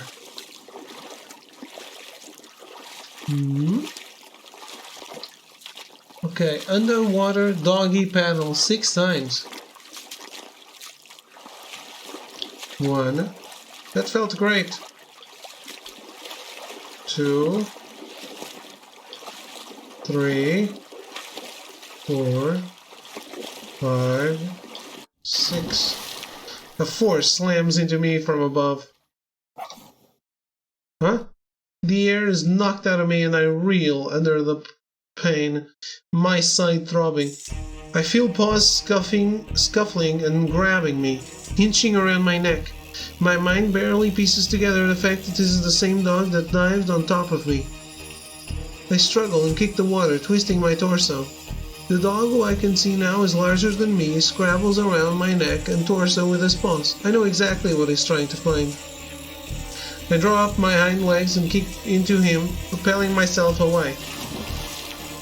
However, there's a splash and another dog dives into the water from above. This one misses me by some distance, though, since it failed to knock into me with a dive, like the first dog did. Where on earth did they come from? I didn't see any dogs on the rocks when you and I were still there. I took the chance to propel myself up to the surface, breaking it with a small splash. Hideout! Hideout! I waste no time barking for Hideout. A smaller dog bursts out of the water as well, just a few paws reach away. We both make a beeline for each other and I take a huge swipe at her chest. She twists away, but there's a small movement I wanted to see, lured out with my feint, her paw reaching up to shield an area of her clothes. Ha! Big mistake. She swipes at me as well, but like my first swipe, has no real target to pinpoint. Of course I had hidden my pendant well within my clothes. I know not to shield it and reveal its location, unless it's at real risk of being hit. In response, I lunge in for the kill. I have you! So camarada! My paws connect with something hard under her shirt. Bingo! Boss! Boss! Just in time, I see Hideout up on the ledge, looking down at us. When I was fighting the smaller Shiba Inu, the larger dog that I initially escaped from seems to have retreated. I see no sign of him. Probably a good choice, as he obviously saw that his companion has been eliminated. I wave up to Hideout. Hey, how's it going? Are you alright? Yeah, I'm good. Just a little water fight with some new friends. I'll be right up. Hideout, watch out! The figure knocks into Hideout, and I can see that it's the first larger dog that had ambushed me. How did he even get back up there? The rocks are so steep. Hideout is scuffling with the dog. He's trying to pin her down, but she's putting up a good fight. Hideout, jump in the water, now! Hideout uses her hind legs to push the enemy off, before rolling and twisting straight off the cliff. She lands with a splash. However, the opponent, who heard my command as well, follows suit. Great, he's taken the bait! Above water, Hideout would probably be in a sticky situation, although I have seen her fight off larger dogs. However, now that it's 2 versus 1, he stands no chance. I'm certain of that. Hideout, stay under the water for as long as you can. Hideout obeys, and with that, we both dive down. It must be quite confusing for Mr. Attacker here. But he won't be around for long enough to figure us out. Following us, he dives down and lunges for Hideout. I paddle closer but leave Hideout on her own devices as she battles one-on-one with the attacker. After a quick observation, I figure out where his pendant is located. It's not like it's a creative hiding spot. I can clearly see that it's in his jacket pocket. I still don't offer Hideout any help, despite being at a good vantage point behind the opponent's back. But I use this positioning for another reason, gesturing for her to come back up to the surface. The opponent can't see, but I know Hideout did. The reason to break surface again is that, in the water, I don't think Hideout has enough strength to break the enemy's pendant. Our fur combined with skinny Shiba Inu limbs make it too difficult to get a good hit underwater. But as Hideout and he break for air, I make my move. And with that, it's over. Perfect timing. Hideout is as cheerful as ever. The source of her previous anxiety over the arena proved completely wrong. At least that's what I hope. It was the first time we defeated 2 dogs at once, boss. Pow, just like that, and they were eliminated. Yeah, though I have to admit their strategy was pretty sound. I can't believe they found that little cave in the rocks that was just slightly above water. Also, they must have been tracking us for a while and waiting for us. Yeah, they totally figured out our routine. It was amazing that you held them off for so long. Ha! It was thanks to you that we managed to get them both. I would have lost in a fair fight. You just somehow knew exactly what to do. In the moment, I had no idea why you told me to dive underwater. But I'm glad it worked out, boss. Yeah, if you took the time to question anything, nothing would have gone well this entire arena. Ha! With that, we head back to the beach house. We slightly agreed to stop patrolling the shore for the day. Arena 5, Day 7. As the days pass, IU and I explore the other parts of the arena. We eliminate some dogs on the way, but eventually we encounter no more. After another couple of days, it seems like there are only 2 more dogs left on the island. We had spotted the 2 from afar at what we guess is their base of operations. It's further north in the arena, closer to the original spawn point than the beach house. While they don't seem to have a structure like the beach house, we've observed them often circling a set area. It's like their domain. IU and I decide not to venture closer until we have a sounder strategy. We refer to them as the second duo, as they are the second organized pair in the entire arena we've seen. That is apart from IU and myself. That would explain why the arena's emulated reality hasn't been terminated yet. But this dog-darned island is too vast to force us into an encounter. That would mean either those 2 or the first duo had been picking off dogs. IU and I had eliminated a fair amount, but judging by the numbers, we could only take credit for eliminating around a third of the actual cohort. IU and I set up some traps and sound makers near our base. After all, the first duo had our shoreside hangout figured out, so it's fair that anyone could have found the beach house as well. Of course, it's not like me to only plan a defense. IU and I set out making an offensive plan too. We don't want to be caught off guard like last time. But it's good that IU is in higher spirits and as loyal as ever, doing anything I say without question. It's often a pair that is determined to make it till the end together, that do well in the early arenas. It's only Arena 5 for me, so the ranks are in batches. This means that since I'm already one of the last 5 remaining dogs, we all get the same score. But of course I still aim to survive till the end in this arena, and I am very, very excited for the upcoming arenas. From my understanding, starting from Arena 6, it's individual rankings that matter, meaning each dog you outlive counts. Arena 5, Day 8. It's the day after we last confirmed the second duo's base, and IU and I are getting ready to shepherd them into our trap. I'm really excited to execute our plan. I can finally test out my mind in this arena. It's too risky to set up a trap right by their camp, as we could be discovered at any time. So we set it up somewhere further, which is the direction we'll herd them to. Once preparations are done, IU and I split up. She is the decoy, and I will wait for her signal to proceed on my part of the strategy. I hope everything works out as planned. Not that I don't have some contingency plans up my collar, but a number of situations can happen. Like, what if they just gave birth to 2 puppies who are now their minions? It would be 2 against 4. Anything could happen. I wouldn't have accounted for that, and a million other scenarios. So my thoughts keep racing without rhyme or reason. It seems like the stress of the last few days is getting to me. Really, I just want to get this over with. Though, if I don't have the discipline to be patient until the end, do I really deserve to survive?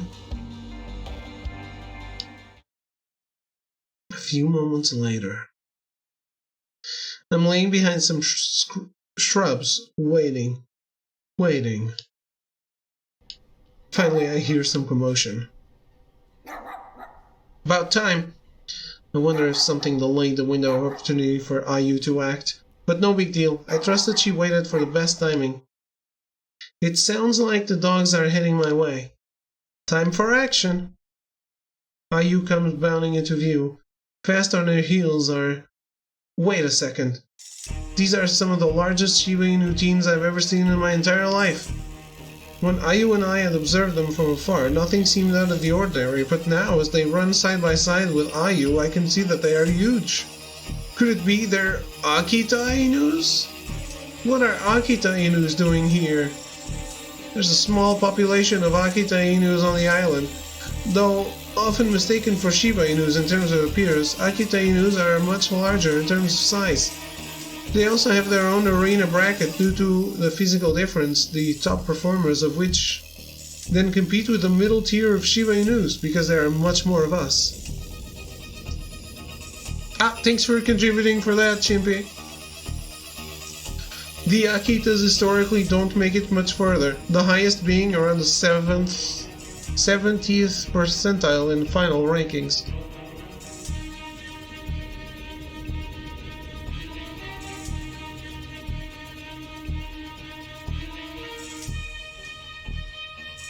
I never thought I'd have to face an Akita. This completely throws off our plan.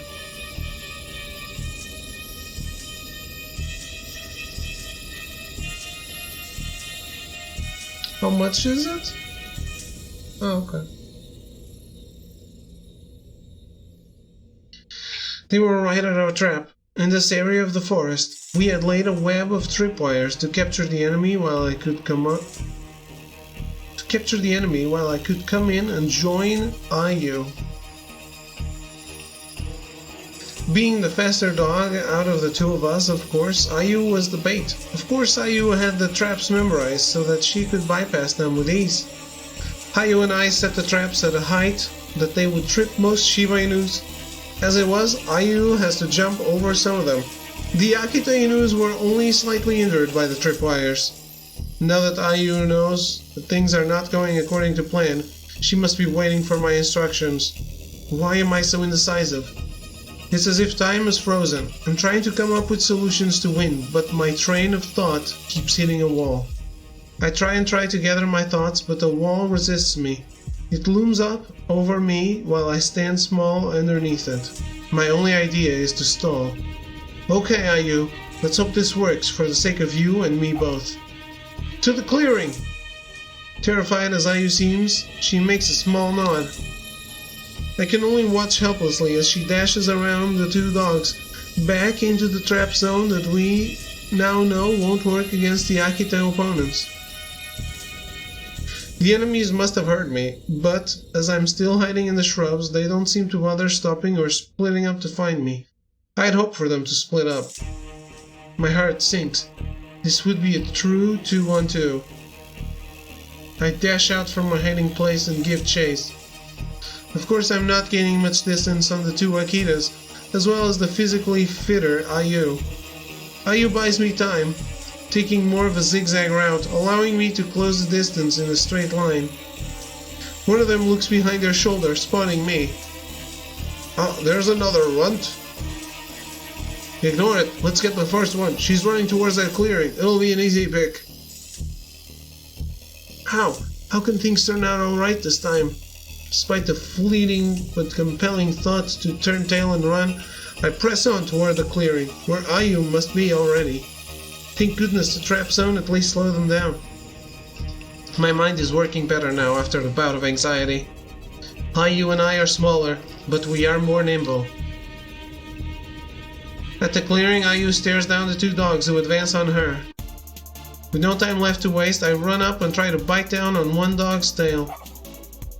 Oi, you! They whip about to face me, unsure of who to tackle first. This surprise factor buys us a few seconds. I make eye contact with Ayu and start barking pointedly at the Akita Inu on the left. Hopefully, Ayu understands I want to focus on the brown-coated one first, who is the one I'm barking at. If we can whittle down the numbers, there may be hope. Got a real temper, you! The brown-coated one pounces on me and the larger one on Ayu. I flatten my body and dash to the side. The dog misses.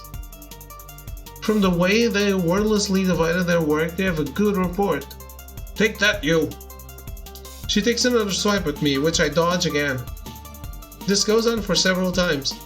Occasionally, glancing at Ayu, I see she's dodging the attacks, but the size of the enemy makes it difficult for her to find an opening to join me. How are they so bad at this? How are they so bad at this? Maybe they're trying to tire us out? Or maybe it's because they do seem like brawn types after all. Let's test this. So, how come Akitas like you are in our arena? Not answering that. Huh, what's the harm? We just didn't show up to our arenas. Figured it wouldn't matter. Was able to skip some of them, but one day dogs from the Ari showed up at the door. Because the few Akita brackets had already progressed pretty far, they had to put us with the Shibas. They circle around us. My legs are starting to feel sore. I know I can't keep this up for much longer. I have an idea.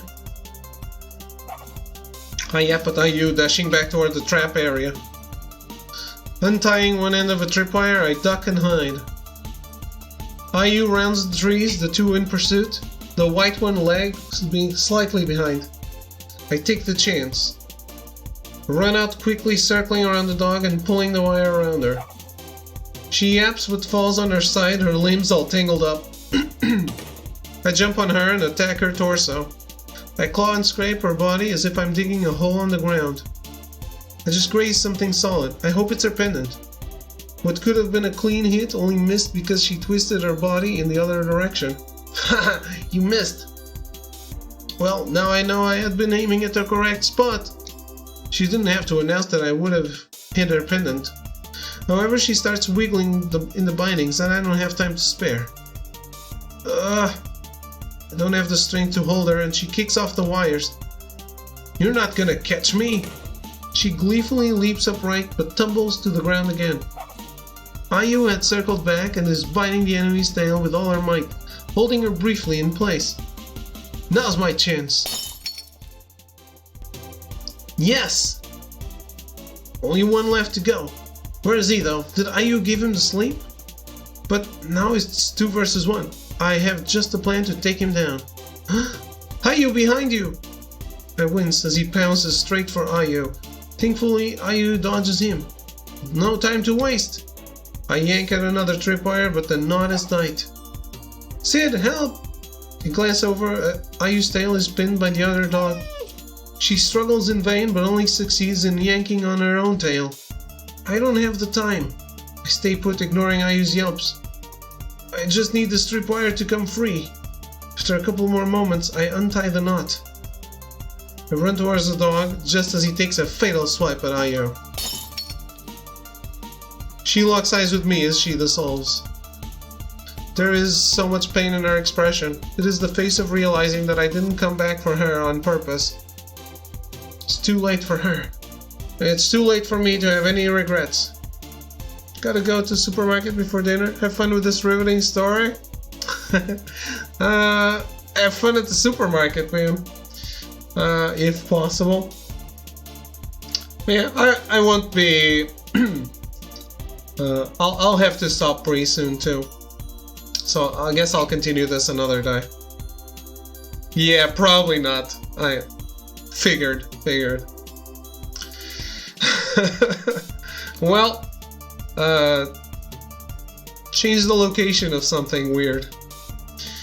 Or, better, put some tampons in a guy's shopping cart without him noticing.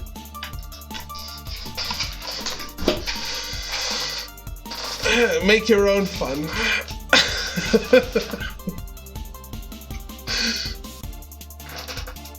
Good idea. You're welcome. That, I trip up the other dog and wrap the wire around his legs. Liven up my shopping experience. Exactly. Now!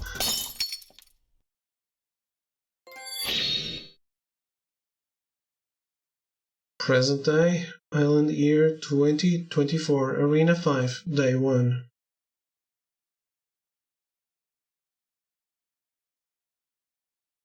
Oh.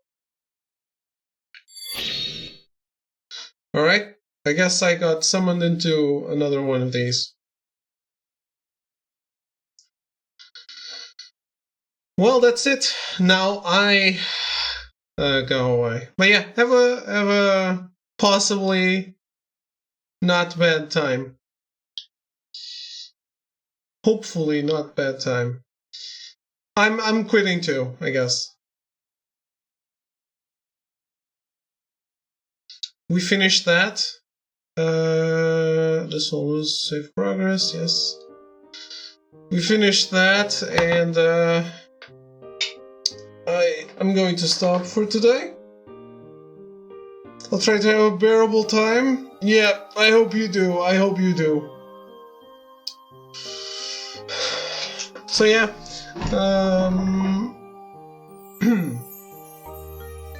this doesn't have a gallery or anything, huh? That's a shame. VNs should have galleries for the art.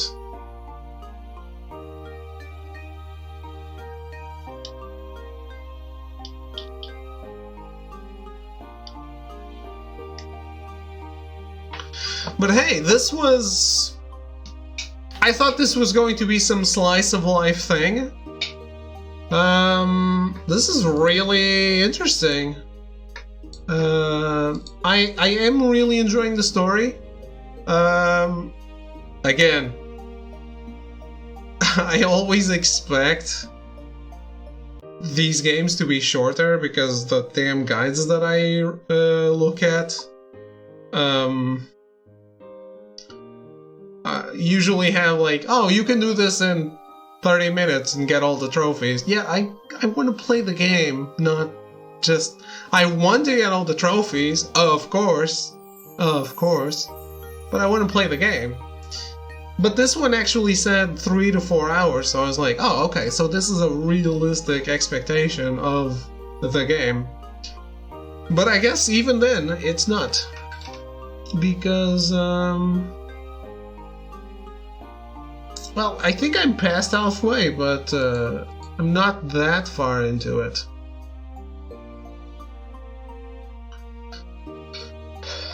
Melty, thank you. But anyway, if I don't nap until it's really late, I might actually start early in the night and finish this up before Ni no Kuni. Otherwise, I'll try to finish this up on another afternoon. Whatever the case is, I hope you enjoyed a summer with the Shiba Inu, because it's been fun. I don't understand the title, though, because it's clearly a story that takes place in the span of years.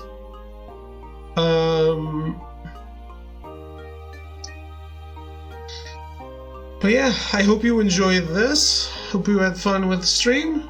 I'll be back later today. Have a good afternoon or morning if it's still morning for you. And I will see you later. Goodbye. Thanks for watching.